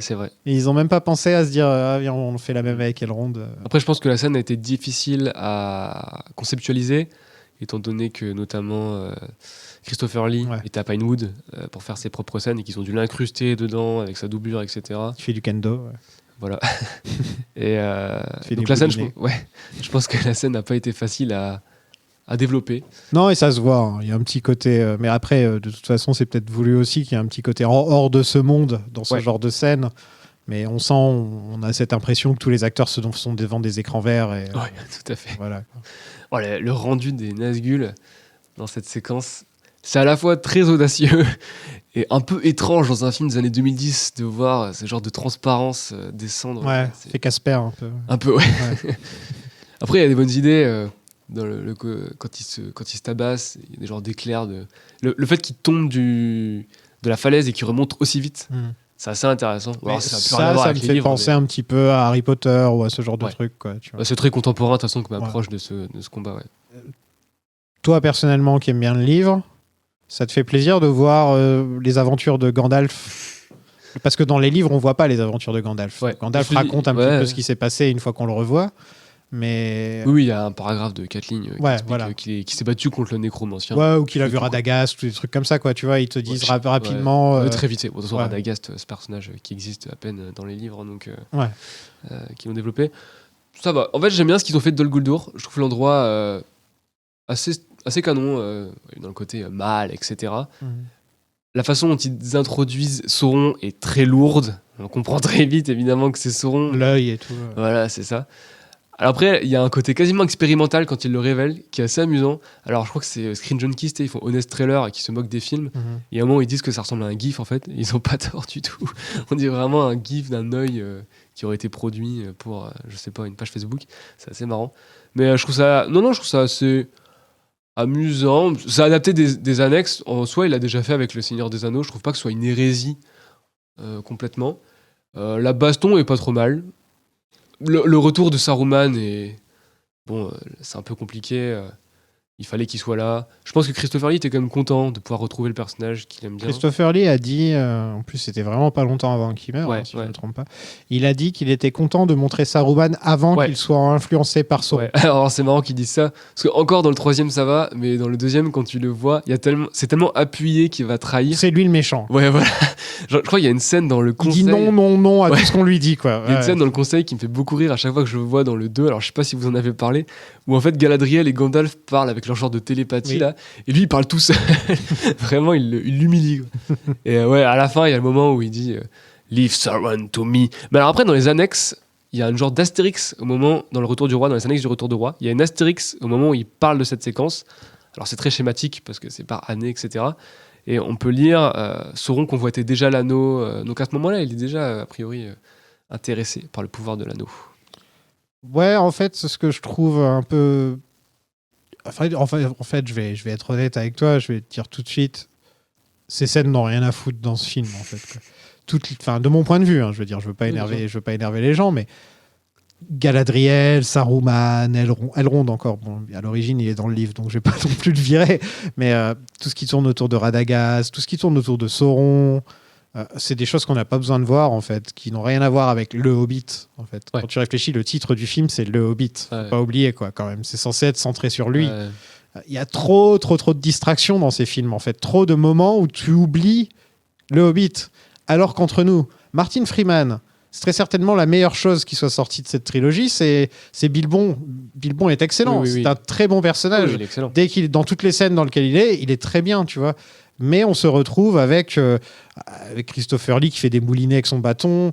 Sa doublure. Oui, sa doublure, bien sûr, mais avec son visage numérique dessus, comme ils avaient fait dans Star Wars, de toute façon. Ouais. On parle pas de Star Wars. Et en plus, je sais pas, mais quand j'imaginais le Conseil Blanc se rendre contre le nécromancien et se battre, j'imaginais pas ça comme ça. Je sais, en fait, j'arrive pas à imaginer. C'est un petit peu quand on me dit imagine les Valar, imagine les Mayas, imagine tous ces trucs-là tels qu'ils sont censés être à l'origine. J'arrive pas à l'imaginer. Il y a des choses dans Tolkien, même techniquement, en lisant les bouquins, j'arrivais pas à imaginer un Balrog, tu vois. Et ça fait partie des trucs où le combat contre le nécromancien et donc contre Sauron, je sais qu'il a lieu, je sais que ça se passe à ce moment-là dans les livres et tout, mais j'arrive pas à me l'imaginer, et tel qu'il est montré, c'est pas non plus comme ça que je l'imaginerais. Enfin, c'est compliqué.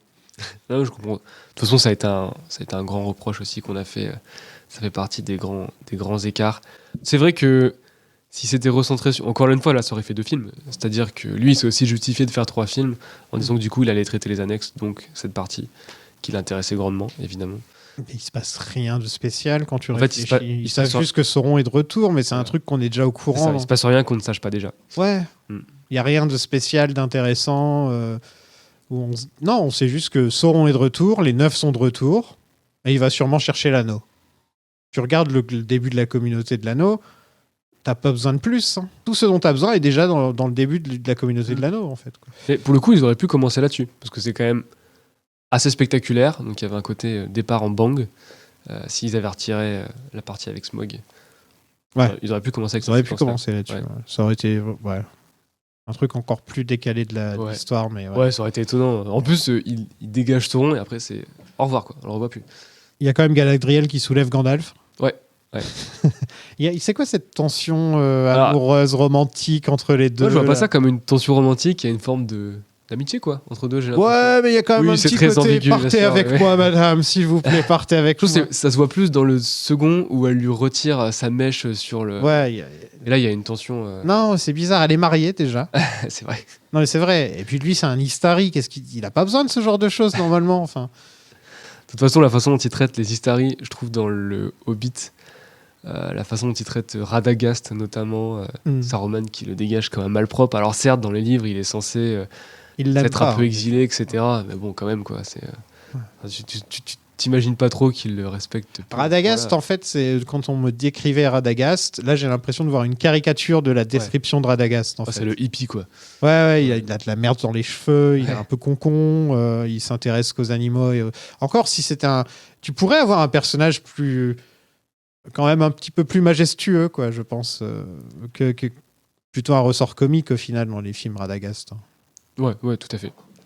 Comme beaucoup de enfin, c'est un peu une spécialité de Jackson de prendre des personnages assez appréciés et d'en faire des ressorts comiques parce qu'il aime ça. Ouais. Voire d'en créer. On va y revenir, mais je pense que le pire personnage de la trilogie, c'est Alfred, voilà, Ah, Alfred. qui est un peu infernal. Voilà. Bon, donc il y a l'œil qui apparaît et Galadriel qui se transforme en Dark Blanchette. Tout à fait. Alors, moi j'aime bien ça. Voilà. T'aimes bien qu'elle se transforme, que ce soit donc un truc qu'elle Ouais, qu'elle on se contrôle. croirait dans Ring. C'est vrai que. Non, mais vraiment ça, quoi. C'est le côté un peu horrifique de Jackson qui prend le dessus. Alors, eux justifient ça par le fait qu'il y a des pages chez Tolkien où ils décrivent Galadriel comme une sorte de tempête de rage et du coup, ils veulent mettre ça en image.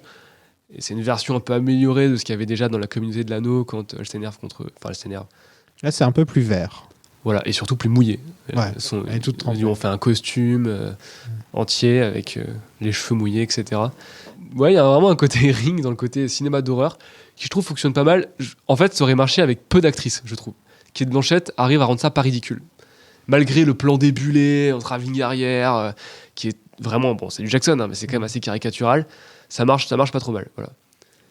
Ouais, bah Galadriel, encore une fois, je vais utiliser le mot caricature, mais dans ces films-là, dans le Hobbit, c'est-à-dire avec sa robe parfaite qui se tourne quand elle se tourne. Pour le coup, je trouve qu'on pourrait le dire aussi dans Le Seigneur des Anneaux. Tu vois. Un peu moins quand même. Hein.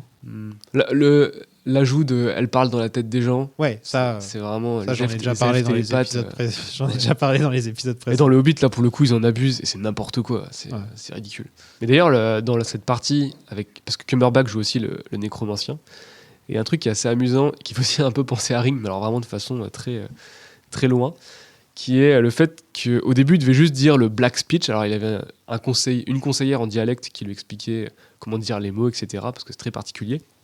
Ils l'ont fait pendant quelques jours, et à un moment, ils ont eu l'idée qu'ils le disent à l'envers. Du coup, il a fait les intonations, etc., à l'envers, donc il y a quand même un sacré boulot de phrasé derrière, et ils l'ont remonté à l'endroit. C'est Cumberbatch qui a eu l'idée d'ailleurs. Ah ouais, bah voilà.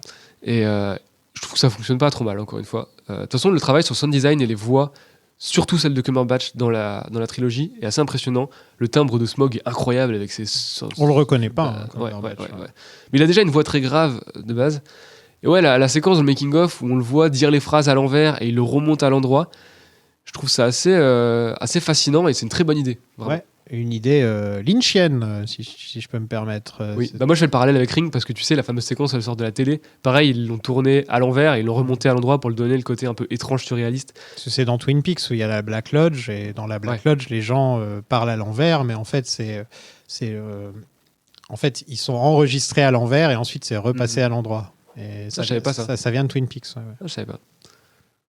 Bah, ça fonctionne plutôt bien. Bienvenue dans Lynch Planning.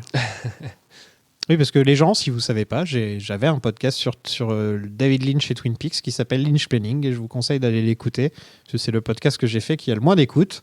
Donc j'ai jamais fait la promo une seule fois, donc il était temps. Je t'en prie. C'est le moment, voilà, c'est le moment. Allez écouter Lynch Planning.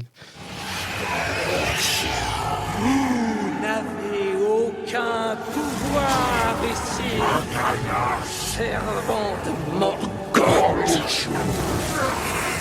Vous n'avez pas de nom, pas de visage, pas de forme. Retournez d'où vous venez. Retournez au néant.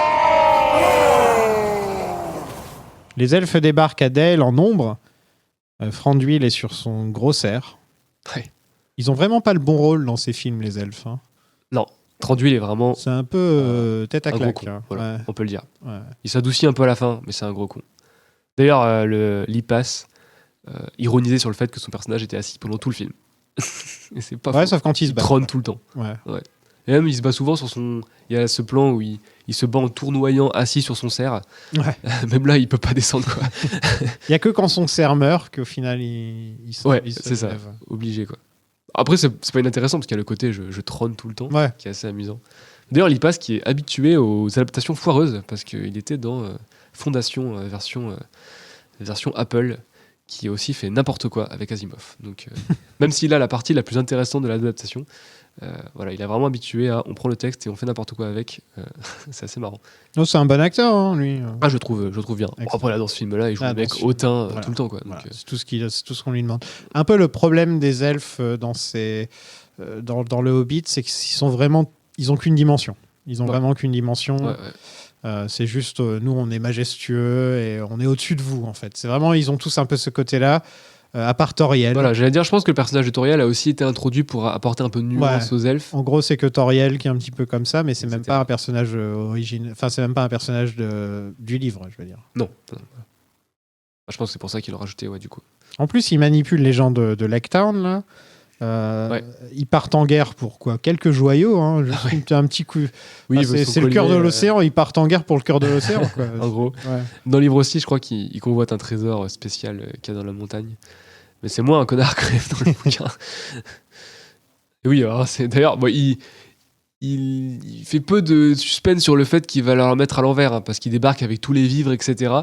Et il dit non, je suis pas là pour. Il dit votre gratitude est mal placée. Il dit je viens juste pour réclamer mon dû, etc.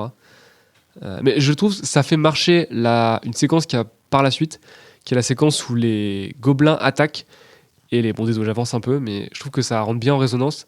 Les orques attaquent, pardon, et les nains de Dain sont les seuls à aller au contact, et t'as l'impression qu'ils vont se faire déglinguer, et il y a un genre de suspense, et là les elfes viennent pour aller, ils sautent au-dessus pour aller se joindre, et ça pour le coup je trouve que c'est une très bonne idée, très guerrière, parce que dans le livre ils se mettent juste d'accord, ils disent oui bon bah, du coup on est obligé d'aller buter mettons nos différences de côté et allons buter des Faut orques. qu'il y ait un peu de drama, quoi. Voilà. On nous fasse croire que non, Voilà. en fait ils vont pas aller se battre. Oui, C'est ça.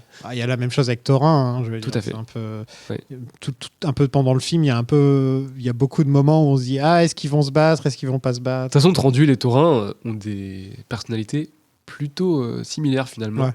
Et ce qui rend le personnage de Bard intéressant, parce que c'est finalement le seul mec un peu droit dans ses bottes, au milieu de ce monde de fous, Moi, c'est le mec normal. Quoi. voilà, qui cherche que des pierres, etc. Même son maître, c'est les mêmes.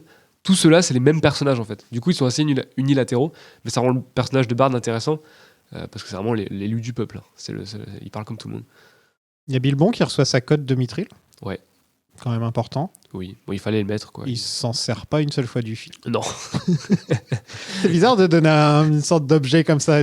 Normalement, quand on te donne. Imagine, tu fais un temple dans Zelda, et en fait, on te donne un objet, tu vois, qui est censé te servir à tuer le boss, mais en fait, il sert à rien. Quoi. C'est un peu ça. Bon, c'était la checkbox, hein. Il fallait qu'ils mettent Ouais. l'armure de Mithril. Non, c'est marrant, parce que c'est Obligatoire. vrai que c'est pas. C'est assez étonnant quand, logiquement, on te donne une armure. C'est le flingue de Ouais. Chekhov, quoi, tu vois. Oui, oui, S'il oui. y a un flingue dans une scène, forcément, on doit s'en servir.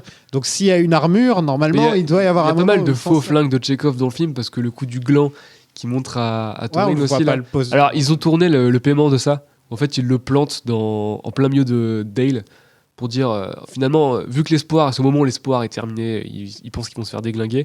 Lui, il plante le gland en plein milieu de la ville et il dit voilà, l'espoir va renaître.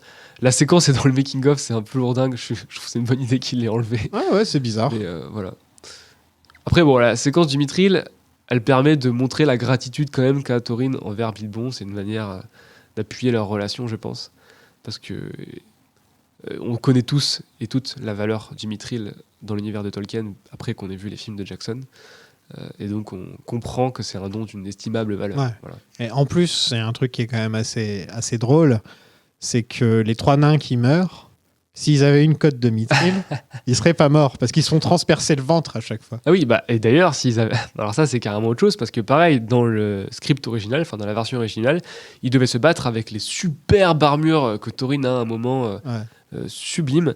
En fait, les acteurs pouvaient juste pas se mouvoir avec, elles étaient ultra lourdes, ils pouvaient pas faire de mouvement, et vu que la bataille était gigantesque, Jackson a fait le choix douloureux, selon ses propres termes, de leur remettre leurs habits plus classiques, en disant qu'en fait, ils mettent leur dernière force dans la bataille, parce alors que parce que finalement, ils auraient pu prendre les armures de dingue qu'on voit dans le film. Ouais. Derrière eux, super efficaces. On les voit à un moment sortir des armures. Ouais. Qui Bah, sont- en fait, qui c'est sont en pleines arrière- de poussière et pleines de Ouais. toiles d'araignée. Il y a ça en arrière-plan du moment où il y a l'échange entre Thorin et Bilbon, où Thorin lui dit il y a des espions autour de moi, et derrière, on les voit essayer de choisir des armures et tout, il me semble.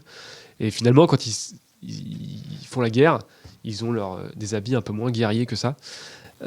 Et du coup, peut-être que si Philly Killy et Thorin avaient eu ces super armures, ils se seraient pas fait défoncer comme ils se font défoncer. Bah ouais. Puis même une côte de mithril. Ah bah oui, voilà. Bah si on se réfère à la solidité... En plus, ça peut sauver les elfes. Voilà. Ouais. Bah, si on se... On a dit qu'on arrêtait. On avait dit qu'on arrêtait. Mais si on se réfère à la solidité du mithril tel que vu dans la communauté de l'anneau, ça peut empêcher une lame de troll géant des cavernes dans ton bide. Hein. Donc ça va, c'est efficace, quoi. Cela ne vous regarde pas. Excusez-moi, mais au cas où vous ne l'auriez pas remarqué, il y a une armée d'elfes, là, dehors. Sans parler des centaines de pêcheurs en colère. Nous sommes inférieurs en nombre. Plus pour longtemps.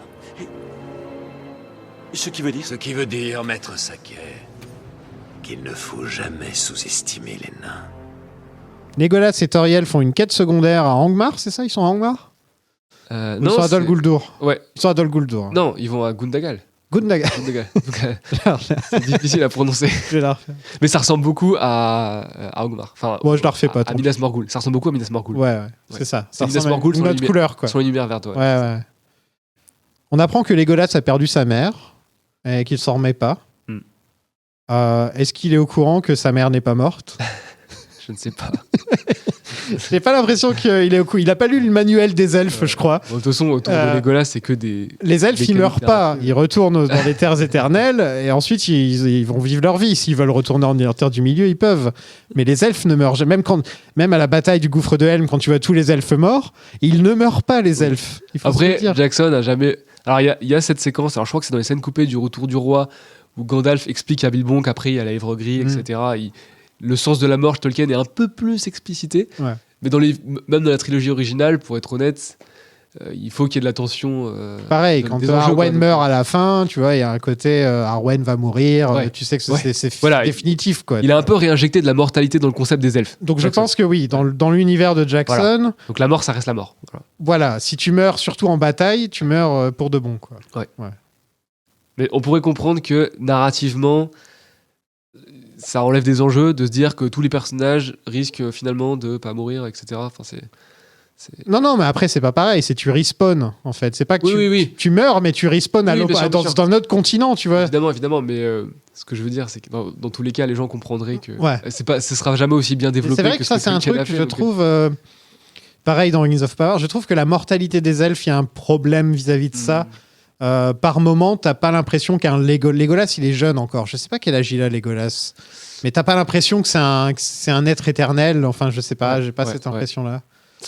Pour moi, ça marche dans Le Seigneur des Anneaux, justement la partie en Lorien, etc. Oui. Dans le Hobbit, d'ailleurs, dans le Hobbit, il y a la séquence, bon, c'est Toriel, donc vraiment, c'est le combo des trucs anachroniques. C'est Toriel qui dit à Thranduil, Thranduil lui dit, lui, c'est un homme, il va mourir dans 10 ans, dans un siècle, dans 1000 ans, qu'est-ce que ça change finalement, on est des elfes. Et elle lui dit, tu veux voir si toi t'es mortel? Et genre, elle lui met l'épée sous le nez.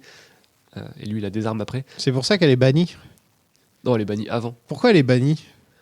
Je crois que dans le 2, elle désobéit à trop de Ah trésors. ouais, Lord désobéit, Ouais, c'est ça. Puis il l'aime pas trop parce que c'est pas une elfe de la forêt, je pense. C'est pas ça? Pas une haute elfe ou Ouais, un truc dans le c'est ça, genre. je pense. Ouais. Bilbon propose d'échanger l'Arkenstone pour éviter la guerre. Et comme toujours, franchement, Bilbon, c'est de loin les meilleures parties de ce film. À chaque fois qu'il est là, je suis content. Oui. Ça remonte le niveau parce Il est que... excellent. Je trouve que son jeu arrive à lui seul à retranscrire le ton très particulier qu'il y a dans le livre. Ouais. Il ressemble pas forcément à celui du Bilbon vieux qu'on voit dans la communauté, mais je trouve qu'il ressemble bien à Bilbon du livre. Oui, bah en fait, il a ce... Parce que dans le livre, il y a carrément la première personne, etc. Parce que c'est vraiment narré comme un conte. Et des fois, il y a même des petites blagues, des petits clins d'œil, etc. dans le Hobbit. Que lui, avec son côté un peu plein de mimiques, de petites touches, il arrive à retranscrire étrangement, à donner ce côté très personnel à son personnage. Et oui, évidemment, c'était le choix parfait. Moi, je pense que vous avez probablement déjà dû le dire. Ouais. Tout le monde le sait. Une énorme armée de nains arrive après 30 minutes de délibéré devant la porte. Ouais. Les ennuis commencent. Un truc qui me fait plaisir. C'est les designs des armures, des bêtes. En regardant juste cette bataille, c'est sympa d'avoir justement littéralement 4 armées avec 4 styles différents. Ouais.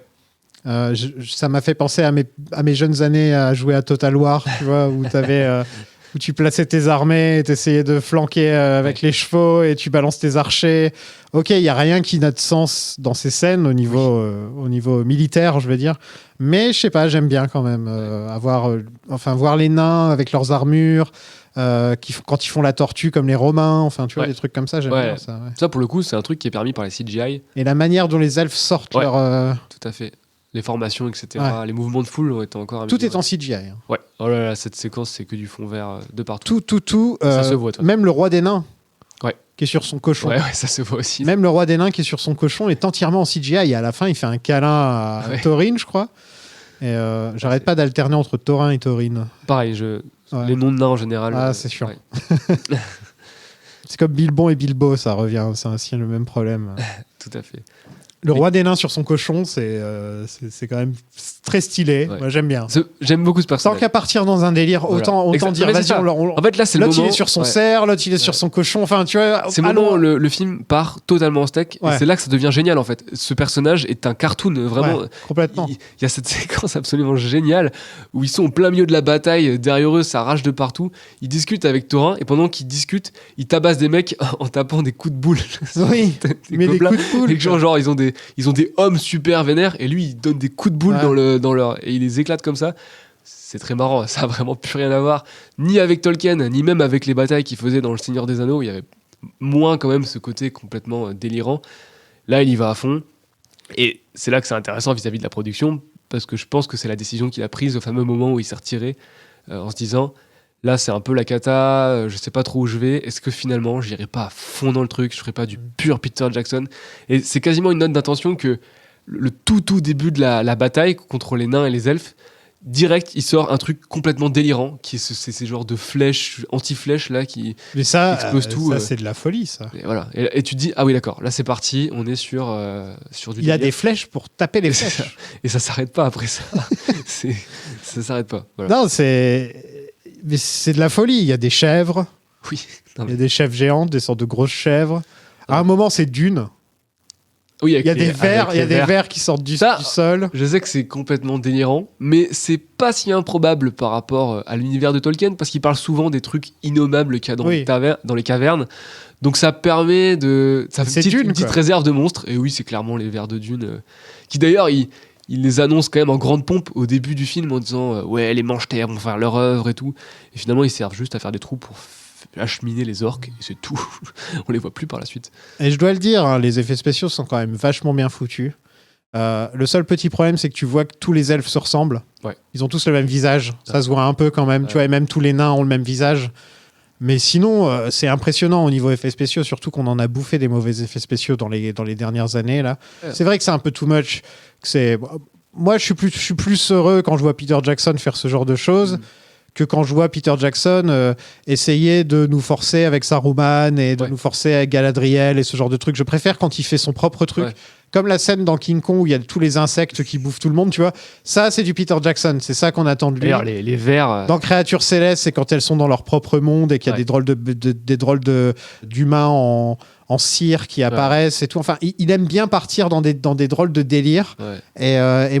Et moi, j'étais très étonné devant ce film à pas m'éclater, mais à prendre du plaisir. J'ai bien aimé. Il y a quand même des très bons moments dans ces scènes. Oui, là, il s'amuse et on sent qu'il a pris le temps de préparer. La mise en scène, elle est ahurissante. Mais c'est violent. Quoi. Et c'est très violent. Je sais pas quand est-ce qu'on parle de cette fameuse séquence coupée, mais que je trouve complètement dingue. À quel moment ? C'est le moment où, en fait, ils veulent aller vers Ravenhill, donc l'endroit où ils vont se battre à la fin. Et du coup, les nains prennent le chariot d'un... Ah oui, mais oui, on en a parlé. Où ils coupent les jambes du gars. Et en fait, il y a une partie de 5 minutes. Et en fait, donc cette partie-là a été coupée du film. Et pour moi, c'est vraiment la meilleure séquence de la trilogie. C'est complètement fou. La mise en scène, elle fait des cadrages délirants, ça suit les nains dans tous les sens. C'est complètement dingue. J'ai noté que c'était un jeu vidéo. Ouais, c'est que toutes les scènes avec le char, c'est un jeu vidéo. D'ailleurs, quand il décrit la séquence, Jackson, il dit oh là, on s'amuse. Et tu sens qu'il s'amuse avec les acteurs. Les acteurs, ils sont morts de rire de dire leur réplique sur la réplique du char qui tire les trucs à 200 à l'heure. Mais même ça, enfin, ils ont une idée au plan. Ils ont des flèches illimitées. Enfin, tu vois, il y a aucune logique. Le réalisme et la logique n'existent plus du tout dans ce film, quoi. Mais là, on est vraiment dans du brain dead. C'est un plan, une idée. Les cadrages sont fous. C'est ultra violent parce qu'ils découpent des orques à la pelle, des orques qui ressemblent à des genres de monstres SM bizarres avec des. J'adore le troll qui fonce dans le mur pour l'ouvrir et qui tombe parce qu'il est KO. Il se met KO lui-même. Oui. Et puis même ces trolls qui ont où en gros les cordes sont dans leurs yeux et c'est comme ça que je pense vraiment créature. Encore une fois, ce que tu disais, ils ont pas de jambes, ils ont des. Enfin, on n'est plus du tout dans le conte pour enfants là. On est vraiment dans une créature d'horreur. C'est un point dégueulasse, mais vraiment ce genre de truc que tu mettrais dans un. Enfin voilà, c'est le genre de bestiole que tu pourrais mettre dans un, j'en sais rien, un Last of Us ou un truc de nos jours zombie, un truc de zombie. Tu mets une grosse bestiole dégueulasse comme ça. Oui, ils s'amusent avec les trolls à en faire plein de trucs différents. Mais ça fait mal en le regardant en fait, parce que les crochets sont dans ses yeux, il peut rien voir. Et en gros, il peut se déplacer que si on lui dit d'aller à droite, à gauche. Et d'ailleurs, Jackson, il dit, je sais plus dans quelle interview, il dit ouais, vous allez me prendre pour un sadique, mais moi, une des parties que je préfère quand je conceptualise ces films, c'est de réfléchir à toutes les manières qu'on va avoir de tuer des orques. Et c'est vraiment le côté sale gosse, période néo-zélandaise qui ressurgit. Et dans cette séquence, il y a totalement ça, au point d'ailleurs, et c'était déjà quelque chose qu'il y avait dans la fameuse séquence de King Kong avec les insectes, qui perso m'a traumatisé d'ailleurs.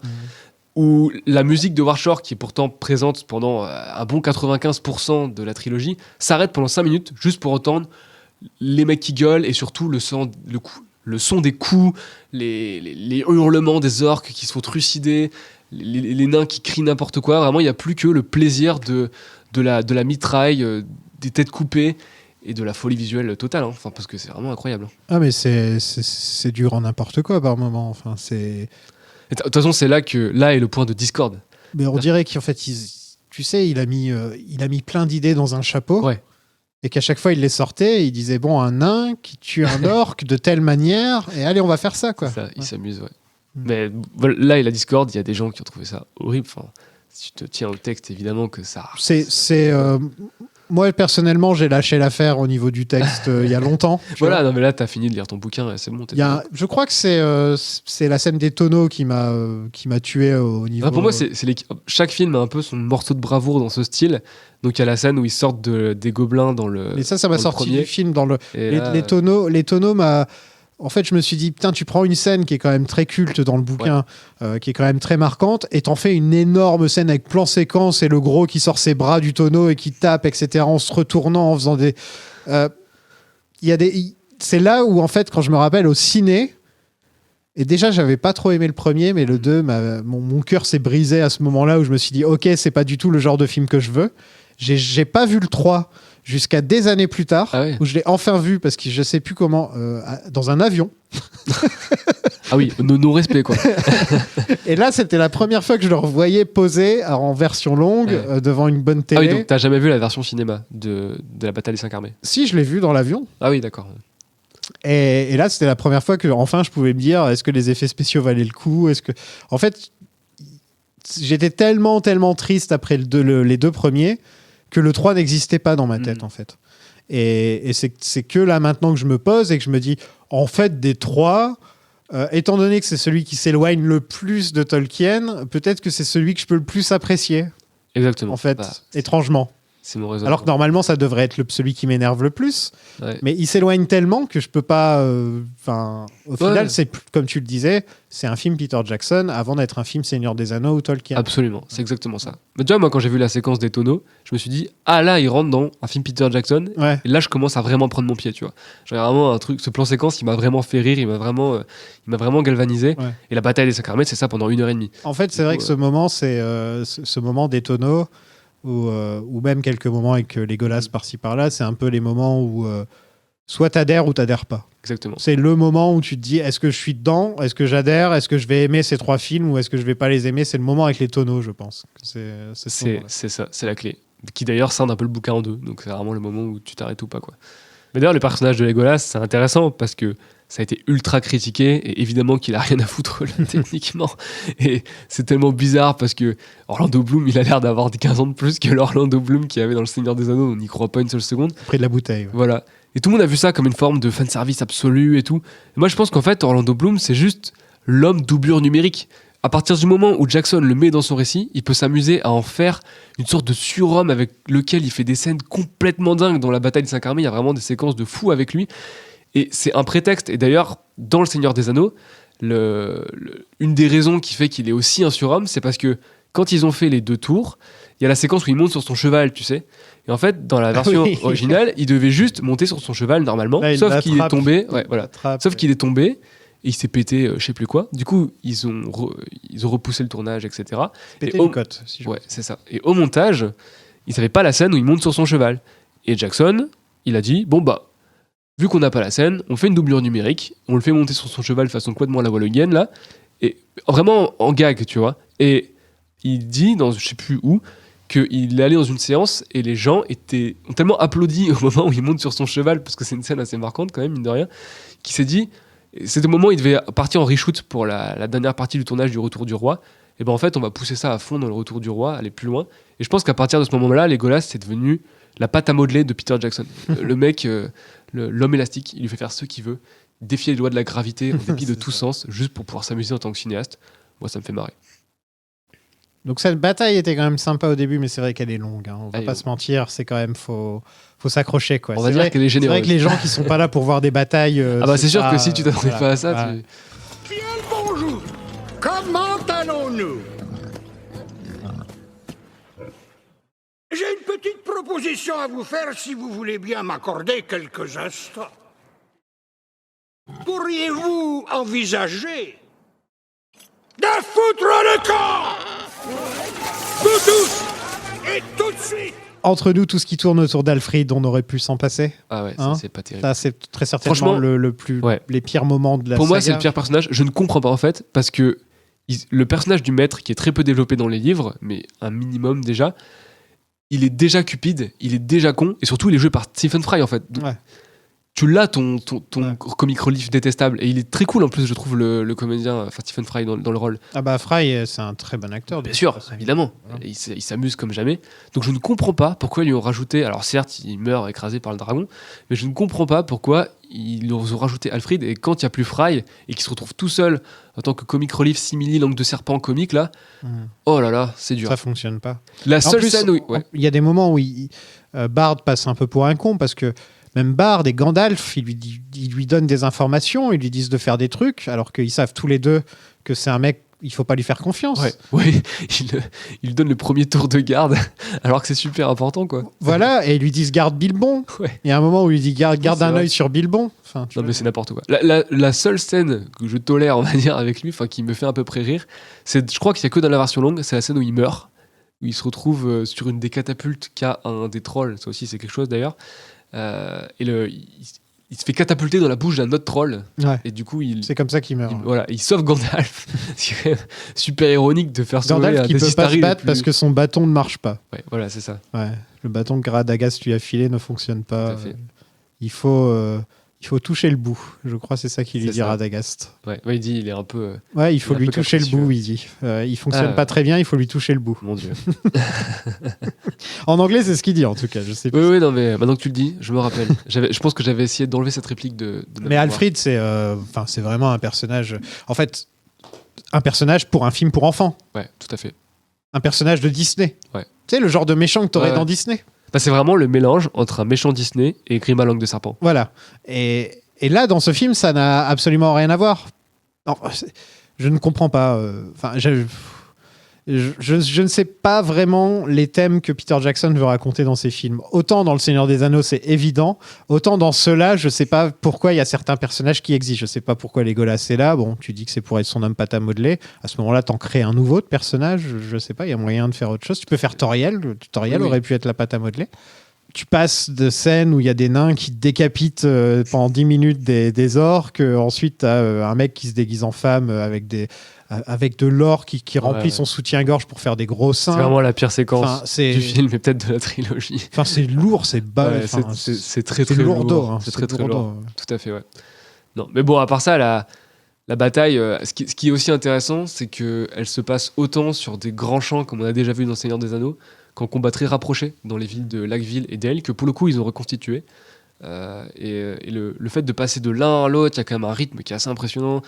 Ils parlent entre eux, etc. Enfin, la chorégraphie de la bataille, en règle générale, c'est quand même un travail assez impressionnant, je trouve, surtout pour un truc qui a été, pas improvisé, mais en queue de comète, d'une production très compliquée. C'est assez impressionnant. Enfin, je trouve ça assez impressionnant. Dernier truc sur Alfred. Personnellement, je lui aurais donné un arbre de rédemption. Ouais, mais non. Qu'en fait, à la fin, ce soit un des bons gars qui aide quelqu'un et qu'en fait, il apprend quelque chose. Là, il n'y a même pas d'arc, il apprend rien. Ouais. Nous, on n'apprend rien. Ouais, non, mais gros gâchis, ce personnage. À jeter. Enfin, gros gâchis, ils auraient pas dû le mettre. À jeter. Ouais. Et je tiens à rappeler que toute cette bataille n'est pas dans le livre. Une dernière fois. Oui, non. Enfin, encore une fois, elle est à peine mentionnée. Un gros problème que j'ai avec cette bataille quand même, c'est qu'on n'a quasiment aucun perso avec qui on a commencé l'aventure. Pendant une grande majorité de la bataille. Les 13 nains n'apparaissent quasiment pas pendant une grosse partie de la bataille. Bilbon n'est pas non plus disponible. Gandalf un petit peu par moment. Mais en fait, quand tu réfléchis, des 15 personnages principaux de la trilogie, il n'y en a quasiment pas qui se battent dans cette bataille. Et c'est un peu comme si tu avais la dernière bataille dans le Seigneur des Anneaux, là, quand ils sont devant la porte, et que tu n'avais personne de la communauté. Ouais. Enfin, imagine, quoi. Ouais. Dans la bataille des Champs de Pelennor, il y a quand même la team Aragorn qui débarque un peu tard. Un peu tard, ouais. Mais bon, il y a quand même... Gandalf, Pipin... Ouais, voilà. T'as eu le temps de t'attacher à d'autres personnages entre-temps. T'as Gandalf, Pipin, et je trouve quand même plus intéressant l'héros Irym que ce qu'on nous présente là.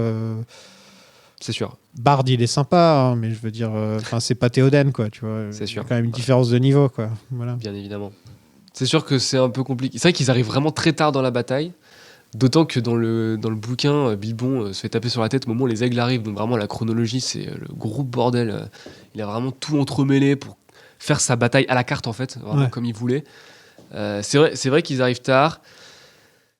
Leur grand moment de gloire, c'est la bataille sur Raven Hill où ça se resserre. C'est assez marrant cette bataille parce que c'est presque le triple climax à la James Cameron, comme on dit, où t'as la résolution en gros, la résolution sur une petite bataille et la résolution émotionnelle. Et il y a vraiment ça dans la bataille des 5 armées, mais à une échelle d'un film entier. C'est-à-dire que il résout son histoire sur 3 strates de récit. La strate générale, où vraiment on a ces grands plans aériens qui survolent complètement le champ de bataille, ces grandes armées numériques qui s'écrasent les unes contre les autres, où là c'est la résolution, c'est le climax général. T'as le climax en haut de Raven Hill, qui est le face-à-face entre Azog et Thorin, qui dans n'importe quel film de James Cameron, c'est le face-à-face entre le gentil et le méchant, quoi. Et le climax émotionnel, qui est donc la mort de Thorin et la toute fin, où Bilbo se retrouve avec Gandalf et ils disent rien. Et tout le film est construit sur ce modèle parce que le film entier est une sorte de gigantesque climax à lui tout seul, en fait. C'est le climax de la trilogie. Mais dans n'importe quel film où ça aurait duré juste les 40 dernières minutes du film, grand max, lui, il en fait quasiment 2 heures de film. Il fait presque tout le film sur ça. Exactement. Ouais. Et c'est là qu'on retrouve la structure en 2 films étalée en 3 films. Du coup, il a pris ce qui était un climax et il l'a étalé sur un film entier. On peut pas dire qu'il est pas ambitieux, le père Jackson. Hein. Bah oui, mais c'est ça, c'est-à-dire que vu les galères qu'il a eu en production, il aurait pu faire ça par-dessus la jambe. Mais non, il s'est retiré. Il s'est dit, je vais faire une séquence avec un orc qui se catapulte lui-même parce qu'il est tombé sur sa propre catapulte. Et il y a que des scènes comme ça dans la bataille. C'est super divertissant. Et c'est sûr que c'est pas la voie de la facilité. Et lui, d'ailleurs, quand il en parle, il dit que c'est le film dont il est le plus fier de la trilogie. Et je pense que c'est parce que c'est le film dans lequel il a mis le plus de lui. Bébé, quoi. Voilà, c'est vraiment son bébé. Et ça se voit. Et quand t'aimes les films de Jackson, je trouve, surtout la première période, on retrouve vraiment quelque chose. Enfin, moi, je retrouve vraiment quelque chose de Brain Dead dans cette bataille, qui est pareil, termine avec une séquence qui est presque un tiers du film, en fait, et c'est pareil, là, tu vois. Toi, il y a un moment où il y a 6 trolls. Des trolls, hein, des gros trolls, qui se font décapiter d'un coup. Ça, c'est dans la fameuse séquence coupée carte trop violente aussi. Ouais. Et oui, il passe avec le char et il les découpe en brochette. Genre en brochette, vraiment. Ouais. Et c'est juste là qu'il y a la fameuse séquence avec le troll, l'orc qui tombe sur ses moignons, qui est vraiment ultra violent. Thorin se décide enfin à sortir de la montagne. Je sais pas trop d'où sort la cloche qu'il utilise pour... Très bonne question, ouais. On la voit pas avant. Non, tout à fait. C'est une cloche qui sort de nulle part. Exactement. Donc la cloche magique. C'est la cloche magique. Donc comme je disais, le nombre de décapitations dans ce film, c'est un truc de fou. C'est un jeu vidéo, quoi. Oui, les orques n'ont aucune tangibilité. C'est vraiment un tas de chair à canon. Ah oui, ils sont faits... déglingués. Encore une fois, comme dans Brain Dead. Hein, Ça coupe comme dans du c'est des beurre, zombies. dès que C'est tu des coupes. zombies à la Ouais, Brain Dead, ouais. quoi. Ils se font déglinguer. C'est pas une tondeuse à gazon, c'est le char, les armes, etc. Mais c'est la même idée. Hein.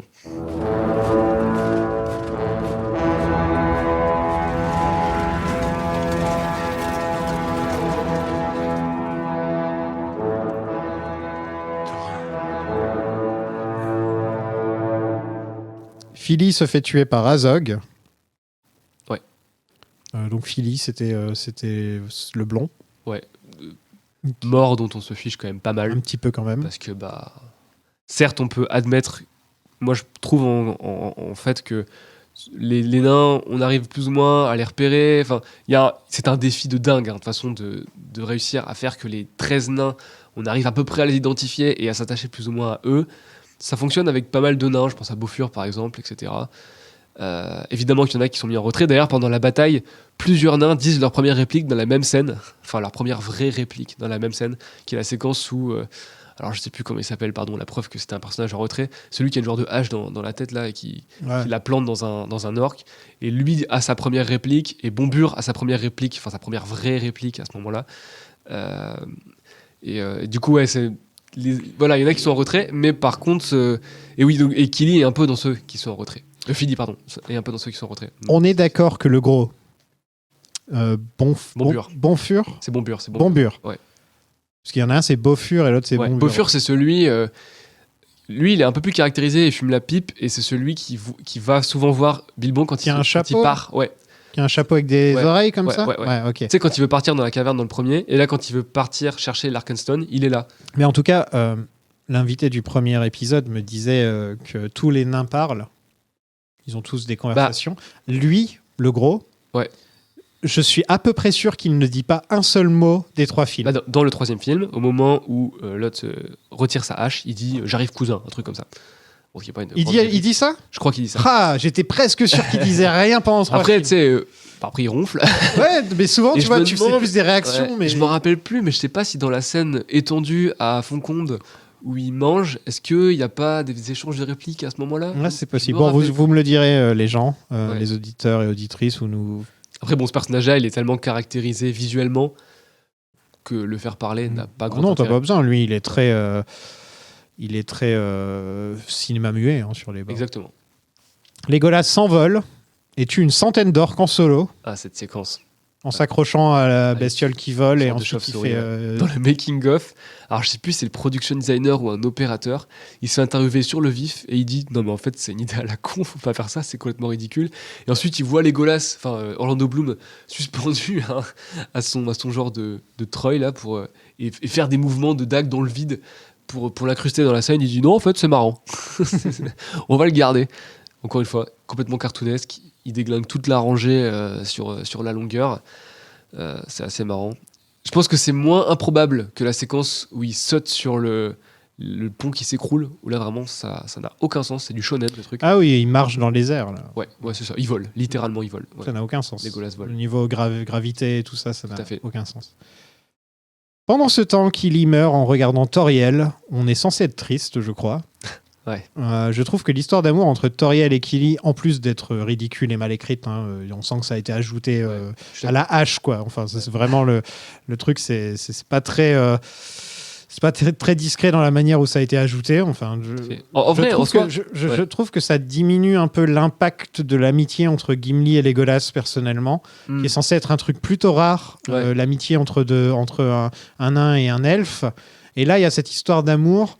Qui en fait, au final, Legolas, il sait qu'on peut être pote avec des elfes et avec des nains. Legolas est au courant, donc son ex, elle était amoureuse d'un nain, donc les nains, ils sont peut-être sympas en fait. En vrai, franchement, je comprends l'idée de rajouter un personnage d'elfe pour rajouter un personnage féminin et densifier un peu le truc, mais je comprends pas pourquoi il fallait que ce soit une romance. Tu vois ? Ça, c'est quand on sait pas écrire un personnage féminin. C'est ça, c'est sûr que du coup, c'est très mal écrit, parce qu'une romance, ça se construit sur beaucoup de scènes. Et eux, ils ont tellement de peu de temps ensemble. Ils se croisent au début, ils se croisent dans le 2, et après, c'est genre, Thranduil lui sort, toi, ton amour pour le nain et tout, alors qu'ils se sont vus une fois. Ouais, et pour figurer son amour, le plan, c'est elle qui apparaît comme un ange divin dans le 2, là, avec le genre de halo derrière. Ah, mais c'est comme Arwen, ça. Certes, ouais. Mais elle a quand même beaucoup moins de temps d'écran que Arwen. C'est pas le même type de personnage. Et, Non, mais c'est juste que c'est un truc d'elfe, ça, d'apparaître avec le. Oui. avec Après, c'est rarement aussi extrême que dans ce cas-là, où vraiment, c'est littéralement, ils ont mis le spot derrière sa tête et ça illumine, quoi. C'est impressionnant. Mais ouais, leur relation marche pas trop. Il y a ce MacGuffin de la pierre qui est vraiment insignifiant. On s'en fiche du début à la fin. C'est vraiment. Pauvre Evangeline Lilly, Ouais. qui méritait mieux entre nous. Ouais. Alors elle, pour le coup, elle a eu l'air de plutôt s'amuser quand même sur le tournage, parce qu'elle disait parce qu'elle a fait pas mal de cascades par elle-même, qui est un truc qui apparemment l'amuse pas mal, parce que, alors récemment, alors désolé, petit point Marvel nul, mais elle disait qu'elle était très déçue par son rôle dans les films Ant-Man, parce que tu sais, vu que c'est que des doublures numériques quand ils sont rapetissés ou même quand ils se battent, qu'elle a pu faire aucune cascade. Et je pense que son souvenir de son tournage sur le Hobbit, forcément, ça a dû lui rappeler que ça devait être très cool. Et il y a des séquences dans le making-of où on la voit se bastonner avec des mecs déguisés en vert. Elle se prend un sale coup d'ailleurs, et elle est un peu dans les pommes à un moment. Elle se relève à peine. Ouais, ça l'amuse bien. Elle a l'air de s'amuser, hein, mais bon. Et elle a été un peu forcée de faire ce film, parce qu'à l'origine, elle voulait pas forcément le faire. Mais en plus, elle avait dit je veux pas de triangle amoureux, et on lui a donné un triangle amoureux. Mais au moins, elle a pu s'éclater à faire des cascades, et ça, c'est bien, parce que sinon, quand on regarde un peu les faits, la pauvre, elle s'est un peu faite rouler, quoi. Ouais. Bah, d'ailleurs, c'est le grand drame aussi de son personnage, c'est que non seulement ils doivent caser l'histoire d'amour, mais en plus, ils doivent en faire une guerrière. Donc lui ménager plein de bastons, lui ménager des scènes avec Kiri, c'est compliqué, quoi. Voilà. Pourquoi cela fait-il tant souffrir? Parce que cet amour est vrai. Radagast, Beorn et les aigles arrivent. Ils ont même pas de dialogue. Ils ont rien. Ouais. Ils se pointent. Ouais. Après, dans le livre aussi, il y fait mention, quoi. C'est Beorn qui arrive direct sous sa forme d'ours. Ouais, mais c'est juste marrant, en fait. Tu les vois et tout, et après, tu les revois plus. Tu revois Beorn à un moment. Ouais. Et non, tu vas pas commencer à manger les câbles. Mon chat veut manger mes câbles. Oui, mais la séquence avec Beorn qui descend de l'aigle, encore une fois, hein, sur un point de vue visuel, ça fonctionne très bien. Ce plan descendant qui le suit, presque comme la bombe dans Pearl Harbor de Michael Bay, descendre sur vraiment comme une bombe. Il descend comme une bombe sur les gobelins pour exploser, encore une fois, cette genre de masse informe de chair à canon. Et encore une fois, le réalisme est complètement... c'est-à-dire que c'est un ours...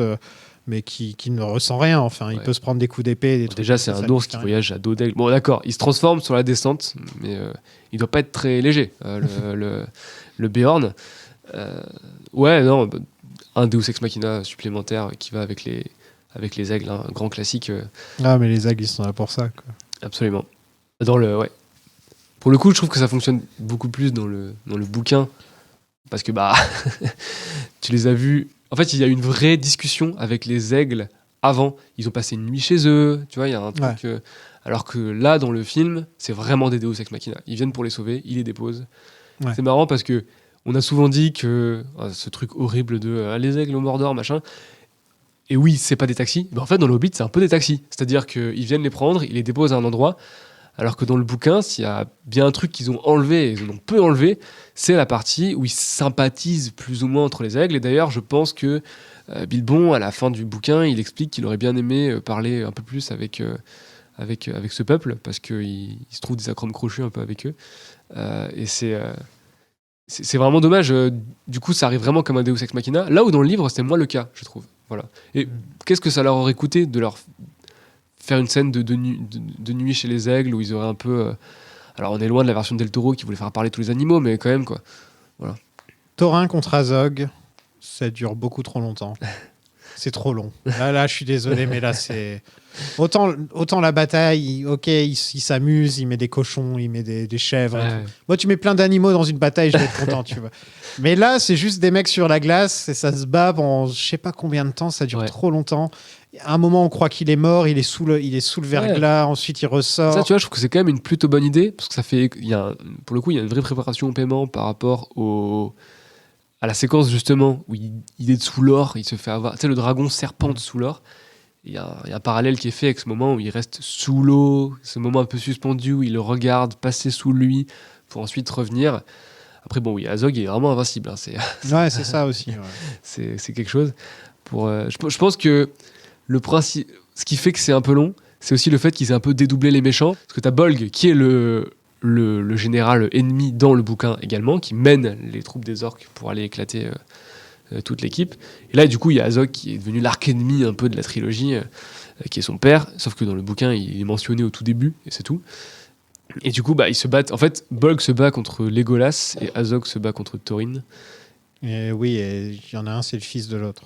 Ouais, en fait, je pense que ce qui est un peu dommage, c'est que le combat entre Bolg et Legolas est beaucoup plus fun à regarder que le combat entre Thorin et Azog, où finalement, si tu retires le parti où il reste sous l'eau et où il y a le côté avec l'iceberg, enfin le truc qui se découpe dans le... Ça, c'est sympa encore, c'est juste que le combat est trop long. C'est ça mon problème que j'ai avec. En fait. Puis au-delà de ça, les chorégraphies au tout début sont beaucoup moins inspirées de ce qu'on a vu avant et de ce qui se passe avec Legolas en bas, où certes, c'est complètement délirant, mais au moins, c'est amusant, quoi. Tu trouves pas que Toriel aurait dû être celle qui tue le mini-boss plutôt que Legolas ? Ça aurait pas été plus logique de lui donner un truc cool à faire, parce qu'au final, elle fait pas grand-chose. C'est le problème de Toriel, c'est qu'à ce moment-là, elle joue l'éplorée. Justement, elle aurait pu revenir, sortir en mode super vénère et tuer le premier orc qu'elle voit, quoi. Tu vois, il y a un petit moment de... C'est vrai qu'au final, on le laisse à Legolas. C'est son ennemi sur les deux films. Hein. Sur les deux films, c'est son gros ennemi. On ne sait pas vraiment pourquoi, parce qu'il y en a un qui est plus fort que l'autre, ou j'en sais rien. Et sa trajectoire, en plus, est assez... ça va contre presque sa trajectoire dans le film, puisque du coup, on s'attend à ce qu'il y ait une forme de prise de revanche sur ce que Thranduil dit d'elle, en fait. Tu sais, qu'elle est aussi forte que Legolas, finalement. Il y a une vraie compétition un peu insidieuse qui est entre les deux. Elle aurait dû prendre sa place, et elle se battre contre Bolg, comme tu dis. Vraiment. Ou alors, elle aide Legolas à le tuer, enfin, qu'elle fasse quelque chose, quoi. Ouais. Parce que Legolas, déjà, n'a rien à faire dans ses films. Elle est éjectée du récit. Legolas n'a pas grand-chose à faire dans ses films. Toriel a été créé de toutes pièces, justement pour lui donner une raison, à ce moment-là, qu'elle se batte contre le mini-boss, qu'il y a un truc cool, qu'elle ait son moment à la Éowyn, tu vois, qu'elle a un moment comme Arwen. Ouais. Elle a des moments cool où elle se bat, mais elle n'a pas non plus un moment super mémorable. Tu vois, comme Legolas qui marche dans les airs. Ouais, ils sont réservés à Legolas. Ouais, tous les moments cool, c'est Legolas qui les a. Si plus de gens chérissaient leur foyer plus que l'or, ce monde serait un endroit plus joyeux. Thranduil dit à Legolas d'aller voir Aragorn. Ouais. Ok, c'est pas nécessaire comme scène, mais... Donc là, il est très très jeune à ce moment-là, si je dis pas de bêtises. Là, c'est du fanservice, mais plus, quoi. Tu Absolument, vois, ouais. C'est limite le fanservice, quoi. Limite, on se tourne vers l'écran et on dit bientôt, il y aura le Seigneur des Anneaux. Ouais, c'est exactement ça. Ouais. Là, on est vraiment dans le fanservice, pour le coup. Pareil, d'où ça vient, on ne sait pas. Est-ce que c'était dans le script de Jackson ? Alors que lui, il voit pas ça comme du fanservice, mais une forme de lien entre les... Parce que comme tu l'as dit, à l'origine, il y avait cette idée de faire un film qui lie, etc. Lui, il a vraiment envie de prolonger le Seigneur des Anneaux, quoi. C'est pas un truc cynique, c'est vraiment un truc qu'il a envie de faire. À quel point il a... Alors peut-être que le fait que Aragorn devait revenir, c'était peut-être à ce moment-là, tu vois. Peut-être qu'il devait faire une apparition, peut-être qu'on devait voir Legolas traverser la Terre du Milieu pour aller le voir. Ouais. Il devait être à Foncombe à ce moment-là, non ? Sûrement. Ouais, probablement. Du coup, peut-être que c'est une réminiscence de cette partie-là, mais c'est totalement du fanservice, et un peu comme le tout début du premier film et la toute fin du dernier film, c'est du fanservice. Voilà, tu peux dire que c'est... Je m'accorde au Seigneur des Anneaux, mais tu peux aussi dire que c'est du fanservice parce que c'est la même chose. Ouais. C'est vraiment ça, quoi. J'avais un problème déjà avec le fait que ça commençait avec le vieux Bilbon. Je trouve que ça aurait très bien pu commencer et finir avec Martin Freeman. Hein. Tu n'es pas obligé d'avoir le lien. Ouais. Voilà, après, il y a ce côté célébration. C'est un peu... Alors, on va y venir, mais il y a aussi quelque chose qui est touchant dans la bataille des 5 armées, qui est un peu métafilmique. C'est vraiment ce truc... C'est touchant parce que c'est le dernier film en Terre du Milieu et tous les acteurs et les personnages sont là pour faire une genre de fête, en fait, tu sais. Vraiment, ils sont tous là parce qu'ils devaient être là pour le dernier. J'ai l'impression, et Jackson l'envisage vraiment comme ça. Il a dit oui, finalement, je suis arrivé sur le plateau, j'avais pas envie de faire le film. À force, j'y ai pris goût, et c'est aussi parce que j'ai retrouvé des gens avec qui j'ai fait l'aventure du Seigneur des Anneaux et que ça m'a fait plaisir de les retrouver. Et c'est aussi pour ça, je pense, qu'il a reconvoqué tous ces acteurs qu'il adore. Et du coup, mais c'est un peu de l'autocongratulation. Hein, c'est totalement de l'autocongratulation. On fait le tour d'honneur, tu vois. C'est un peu ça. En fait, le Hobbit, c'est un peu le tour d'honneur du Seigneur des Anneaux. Mais encore, ça marcherait pas avec, je pense, certaines sagas trop artificiel. Ouais. Mais dans ce cas-là, mine de rien, c'est vrai que Le Seigneur des Anneaux, pour moi et pour beaucoup de gens, ça a une attache émotionnelle super forte en fait. Ça nous a fait découvrir un auteur incroyable, ça nous a vraiment transporté quoi. Et je pense que ça peut toucher vraiment. Même si, tu peux trouver le film raté, mais ce moment est d'où le génie, je trouve, entre autres, de la fameuse séquence avec Gandalf et Bilbon où ils disent rien. C'est-à-dire que c'est juste le plaisir de les voir là en fait, à deux pour la dernière fois. Excellent dans cette scène. Oui, et d'ailleurs c'est lui qui a proposé de couper toutes les répliques, parce qu'à la base il devait y avoir un long dialogue. Oui, il entre, nettoie sa pipe là. Il voilà. est tellement... Et lui il a proposé, il a dit en fait après tout ça, après tant de bordel, est-ce que c'est pas mieux si on dit rien. Lui à la base il voulait juste regarder Bilbon. Très bonne idée cette petite Et scène. les deux sont excellents. Freeman aussi est incroyable. Il y a ce truc de, il veut dire quelque chose, et en fait il sait que il n'y a rien à dire. Et en fait, ça va vraiment avec ce qu'il y avait au tout début de la trilogie, où Gandalf lui dit quand tu seras revenu de cette aventure, tu ne seras plus le même. Et le Bilbon un peu loquace, un peu gentil, là, il est un peu abattu, il est couvert de suie, il sort d'une commotion cérébrale parce qu'il s'est pris un rocher sur la gueule. D'ailleurs, c'est assez intéressant vis-à-vis du bouquin, c'est que dans le bouquin, il n'est pas là pendant toute la bataille. Ouais. Donc il n'y a rien de traumatisant Il se réfugie à Ravenhill d'ailleurs. Il n'y a rien de traumatisant qui lui arrive. Non. En fait. Alors que là, il a vu beaucoup de choses traumatisantes. Ce Bilbon-là, le Bilbon des films, a vu beaucoup. Il devrait être traumatisé en rentrant, en vrai. Bah d'ailleurs, ce que tu dis sur le fait que les films sont de plus en plus violents, il y a aussi ça affecte Bilbon. Et du coup, ça rentre plus en rapport avec les thématiques qu'il y a dans Le Seigneur des Anneaux, qu'il y a dans Le Hobbit. Cette idée de tu pars à une aventure et finalement... il y a des trucs bien, mais c'est aussi dur, quoi. Dans le bouquin, il n'y a pas ça, c'est vraiment un conte, pour le coup. Mais oui, dans le film, il y a cette idée que, vu que le film la trilogie va crescendo en violence, il y a presque un traumatisme chez Bilbon, qui d'ailleurs est un peu... Beaucoup plus pour Frodon, quand même. Oui, bien sûr. Non, mais... Je veux dire, sur certaines échelles, je trouve qu'au contraire, Bilbon n'est pas traumatisé. Ouais, que mais ça. c'est pour ça que je dis que ça ressemble plus au Seigneur des Anneaux, dans l'idée, cette idée-là. Mais ça se retrouve dans les Hobbits. Tu n'as pas l'impression, quand tu retrouves le vieux Bilbon, au contraire, ses aventures, il a toujours un petit peu... Il a toujours envie de les revivre. Ouais, mais il est précisé, d'ailleurs, qu'il enjolive les histoires qui lui sont arrivées. Et d'ailleurs, c'est un truc qui est assez beau, je trouve, dans le Seigneur des Anneaux, c'est-à-dire que la genre de figure qu'il est pour Frodon, c'est aussi quelque chose de... Ses aventures, c'est aussi un conte, en fait. Et d'ailleurs, le Hobbit, comme le Seigneur des Anneaux, sont des récits dans le récit. C'est le roman qu'écrit Bilbon. Donc il y a forcément un côté un peu enjolivé derrière tout ça. Donc il rentre dans sa maison vide. Et je trouve que le film aurait pu se terminer là-dessus. Ça aurait été une très belle fin. C'est un peu dommage d'avoir cette petite fin en plus avec le vieux Bilbon. Ouais. Même si c'est logique avec le premier, la toute première scène du premier. Mais j'aime beaucoup Bilbon qui rentre et il n'y a rien chez lui et il doit tout reconstruire. Et j'aime bien cette fin. C'est amusant qu'ils aient gardé ce passage sur ses affaires vendues, alors que dans Le Seigneur des Anneaux, ils éludent complètement le chemin de retour qui est super long, et la partie où ils doivent vider la comté des orques, etc. En fait, je me rappelle quand j'avais lu le bouquin après avoir vu le film, tu sais, le Barad-dûr explose, se termine, parce que ça explose pas vraiment, mais et tu te dis, d'accord, mais attends, il reste 150 pages. Le nettoyage de la comté. Ouais. Et donc ils l'ont pas gardé, ce qui est plutôt logique dans le. Oui. Dans là, c'est même pas un petit nettoyage, c'est vraiment rapide. C'est anecdotique, mais mine de rien, c'est assez rare de voir le fameux voyage de retour.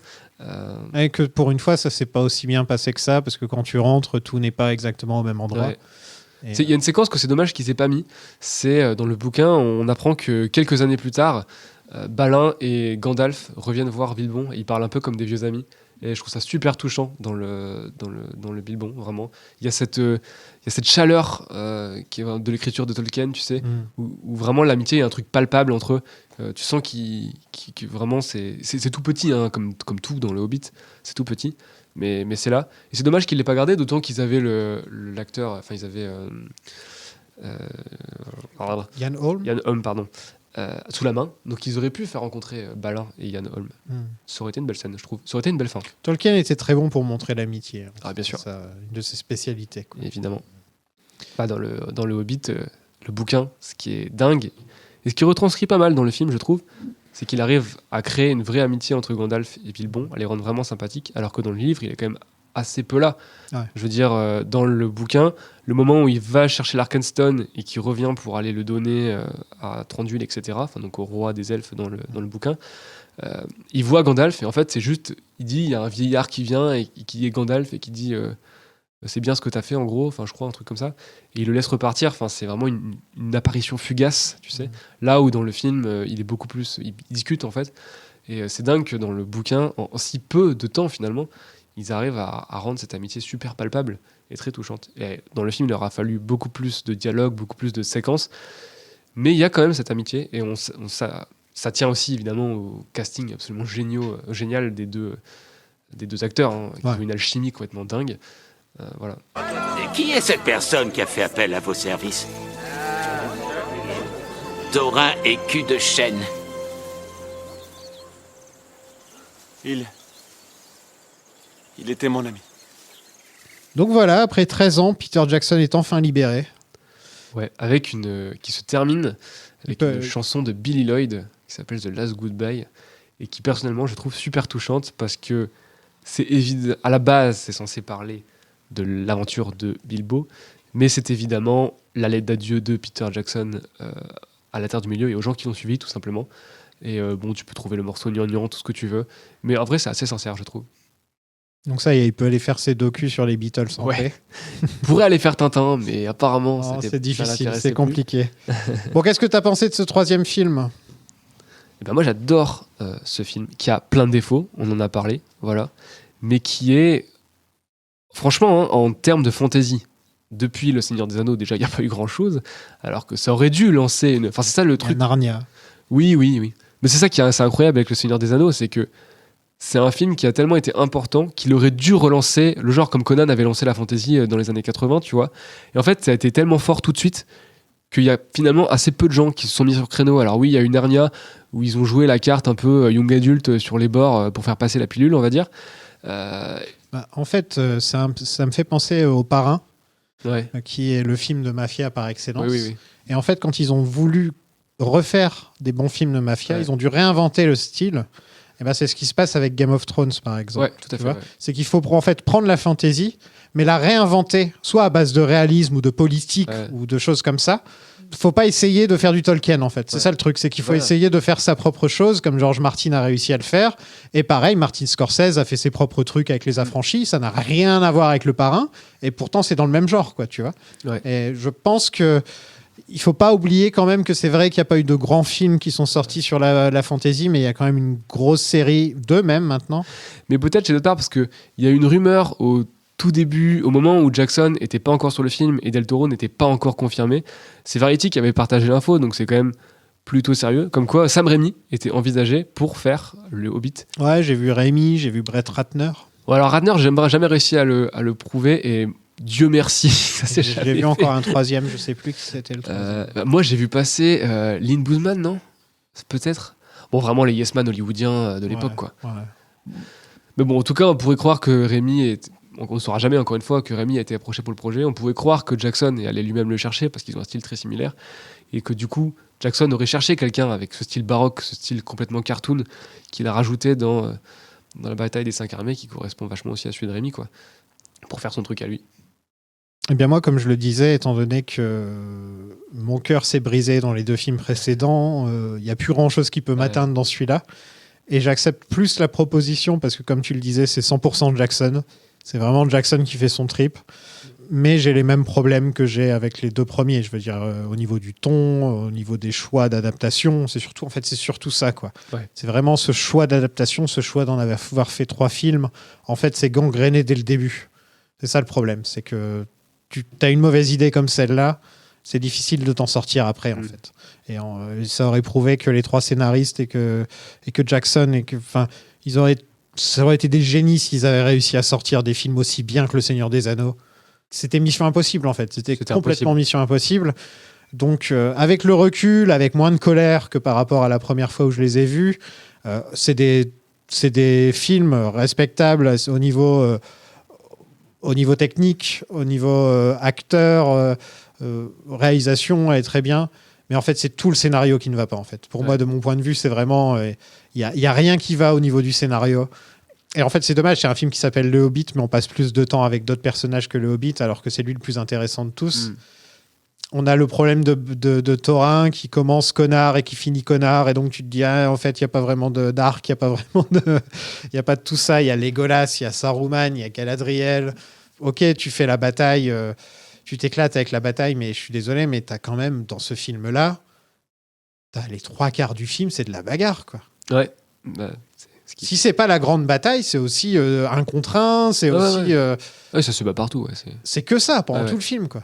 Oui, c'est un film d'action. T'ajoutes à ça des personnages comme Alfred, tu vois, qui franchement, t'as envie de passer toutes ces scènes, quoi. T'as vraiment qu'une envie, c'est de passer toutes ces scènes. Et je pense pas que ce soit la faute de l'acteur, je pense que c'est vraiment le rôle qui est comme ça, quoi, tu vois. J'arriverai même pas à te classer. Normalement, je fais un bilan à la fin de chaque saga ou trilogie ou truc comme ça. Mais là, en gros, le problème, c'est que j'arriverai même pas à classer, te dire lequel je préfère des 3 films, en fait.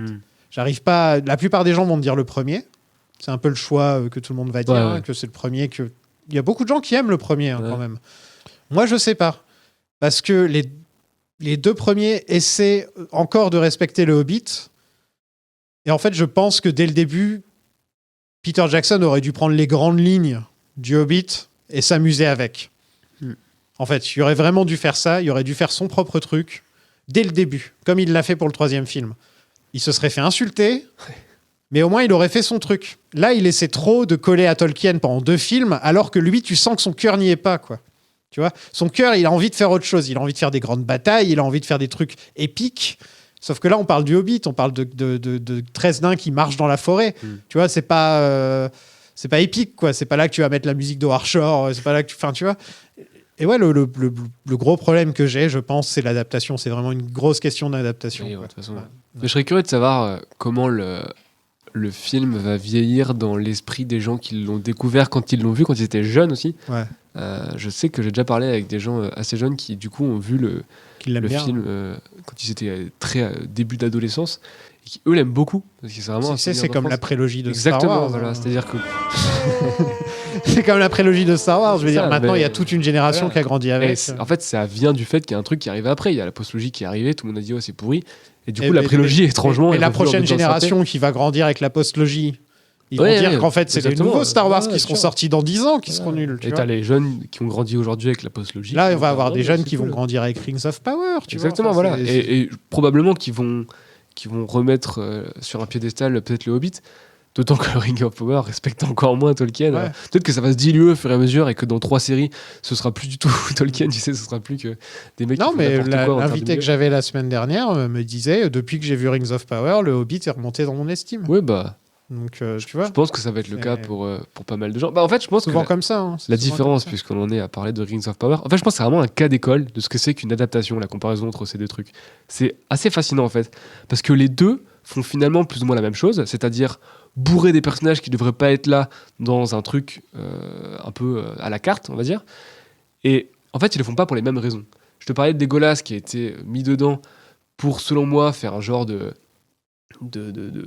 penchant héroïque total, là où les gens qui ont été rajoutés dans les Anneaux de Pouvoir, dont Gandalf par exemple, ils sont là juste pour que tu devines que c'est eux. Tu vois, il n'y a aucun autre. C'est une mystery box à la J.J. Abrams. C'est une partie de qui est. C'est juste, voilà. Et en fait, c'est un guide de la Terre du Milieu. Alors, tu fais toutes les petits endroits, tu fais ah tiens ça c'est la comté, tiens là il y a des simili-hobbits parce qu'il faut les bien mettre. J'aurais vraiment dû faire un bouton Rings of Power, tu vois, j'y ai pas pensé. Je suis désolé mais tu vois, mais je trouve que sur le 3e film c'est vraiment fascinant parce que lui aussi il fait n'importe quoi sauf qu'il le fait dans un but qui t'en met plein la gueule. Ouais mais c'est Peter Jackson quoi, tu vois, ça reste un mec, un entertainer quoi, tu vois. Et derrière Rings of Power les 2 premiers épisodes c'est Bayona, hein. Moi je suis pas fan de toute sa filmographie mais le mec c'est tenir une caméra. Mais c'est joli Rings of Power. Bah esthétiquement oui mais la mise en scène on est quand même à des années-lumière.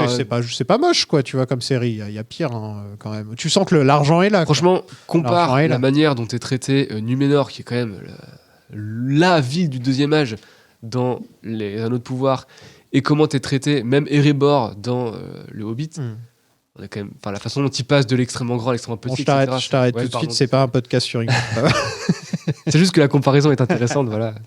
On ne sera pas les seuls à la faire. Ouais, non, on en a à peu près, je pense, à chaque épisode, on a eu au moins 5 minutes où on parle de Rings of Power. Et c'est bien, c'est que j'ai eu des gens qui ont aimé et des gens qui aiment pas.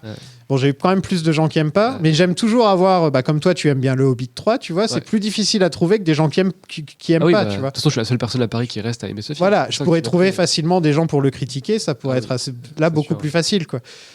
Donc c'est aussi sympa. C'est tiré sur l'ambulance, tout le monde s'y est mis. Moi, personnellement, j'aime pas la trilogie Le Hobbit, donc je savais qu'il y aurait déjà mon point de vue de mec qui aime pas, donc... Et là, pareil, pour Rings of Power, j'espère qu'il y a quand même pour les fans, il y a des gens qui adorent Rings of Power. Voilà, j'espère que ça n'a pas trop été chiant de nous entendre nous plaindre à chaque fois.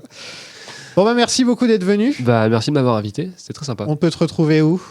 Sur Écran Large, du coup, sur à peu près toutes ces formes, parce que maintenant on fait nous aussi un podcast, on est en vidéo, sur le site, c'est bien évidemment, sous plein de formes. Après, sur Twitter, c'est @Mathieu Jaborska. Tout le monde bosse chez Écran Large en ce moment. Sauf moi. Écoute, envoie une candidature spontanée. On vient faire des podcasts chez toi, c'est ça ? C'est vrai. Parce que tu as eu Geoffrey pour parler d'Alien. J'ai eu Geoffrey, j'ai eu Judith, Ah oui, c'est vrai. J'ai eu Marvin, j'ai eu Marie. Mais Marvin et Judith sont venus dans ton podcast avant de venir bosser chez nous. Axel. Ah oui, Axel, elle est venue chez nous. C'est là. Oui, tu vois, t'as trouvé le seul mec qui aime le Hobbit 3 de tout Paris, et c'est moi, et t'as trouvé la seule meuf à bien aimer Twilight, et c'était elle. Oh, il y en a. Si l'un d'entre vous passe devant cul-de-sac,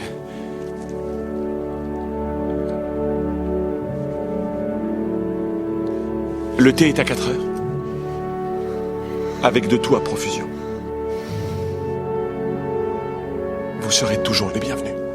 Ça y est, notre voyage en terre du milieu prend fin. C'était une belle aventure. Je voulais vous remercier de l'avoir suivi avec moi, et bien sûr un grand merci à tous les invités que j'ai eus dans ces deux trilogies. Je suis désolé si j'ai pas été très sympa avec la trilogie Hobbit. J'ai fait de mon mieux. Voilà, j'espère que ça vous dérange pas trop. Pas de tirage au sort pour cette fois, parce que pour une fois, de temps en temps, j'aime bien essayer de suivre l'actualité. Et je me suis rendu compte qu'on n'avait toujours pas fait de saga française depuis l'existence du podcast, c'est-à-dire 2 ans. Ça fait 2 ans et on n'a toujours pas fait de saga française. Donc, je me suis dit que ce serait peut-être l'occasion de faire Astérix et de parler donc des 5 films Astérix ainsi que des films d'animation sur le Patreon. Et je pense que ça pourrait être sympa parce que voilà, ce serait un peu dommage de ne pas faire de saga française et ce serait un peu dommage de rater l'occasion de se pencher sur les histoires d'Astérix et Obélix. On avait déjà fait ça pour SOS Fantôme et pour Matrix où on avait essayé de coller à l'actualité. Alors, étant donné qu'il y a déjà un précédent, je me suis dit, allez, je le fais. Un grand merci à Julien Mitrandir, Monsieur Platypus, voleur de tonneaux, Vincent Langue de Serpent, Monsieur Hobbit, Pierre le Pèlerin Gris, Dylan le Dunedin, Luna Undemiel, Yann la Flamme de l'Ouest, Sélim le Roi Sorcier d'Angmar, Ced, fils d'Arathorn, Seb Saké de Besace, Romain Grandpas, Renato Elessar, Océane Fierpeton, Aurélien Fierpayet, Lizzie l'Elfe des Bois, Rémi fils de Gloïn, Michel Brandebouc, Louis la Flamme d'Oudoun, Loba le Multicolore, Damien Gamji, Claire Saquet, Aurélien Bombadil, Alexis Touc et bien sûr Béa et Barbara les Palantir ainsi que Gérard le Précieux. Si vous voulez les rejoindre, c'est sur patreon.com/plan-séquence. En gros, vous participez et moi je vous offre des podcasts exclusifs. Là, par exemple, il y a un épisode sur Willow, un épisode sur Créatures Célestes, un épisode sur, si je me trompe pas, Black Adam et Morbius, oui, parce qu'on fait aussi des mauvais films. Et là, on va parler de séries, on va parler de The Last of Us, j'ai parlé de sitcom dans mon podcast personnel, et je crois qu'on va aussi parler du prochain Ant-Man. Donc n'hésitez pas à venir sur patreon.com/plan-séquence. Vous pouvez aussi avoir les épisodes en avance et plein d'autres trucs. Si vous voulez aider le podcast, mais que vous n'avez pas forcément d'argent, n'hésitez pas à mettre 5 étoiles sur Spotify ou sur Apple Podcast. Et sur Apple Podcast, vous pouvez écrire un petit mot sympa si vous avez envie. Ça fait toujours plaisir. Vous pouvez aussi nous suivre sur Twitter, @lasagapod, et sur Discord, avec le lien dans la description. Si vous voulez parler avec la communauté ou même avec moi, je suis régulièrement sur le salon vocal. Si vous voulez discuter ou me poser des questions ou savoir mon avis sur certains trucs, n'hésitez pas à rejoindre le Discord. Dans le prochain épisode, je vous parlerai de Astérix et Obélix contre César.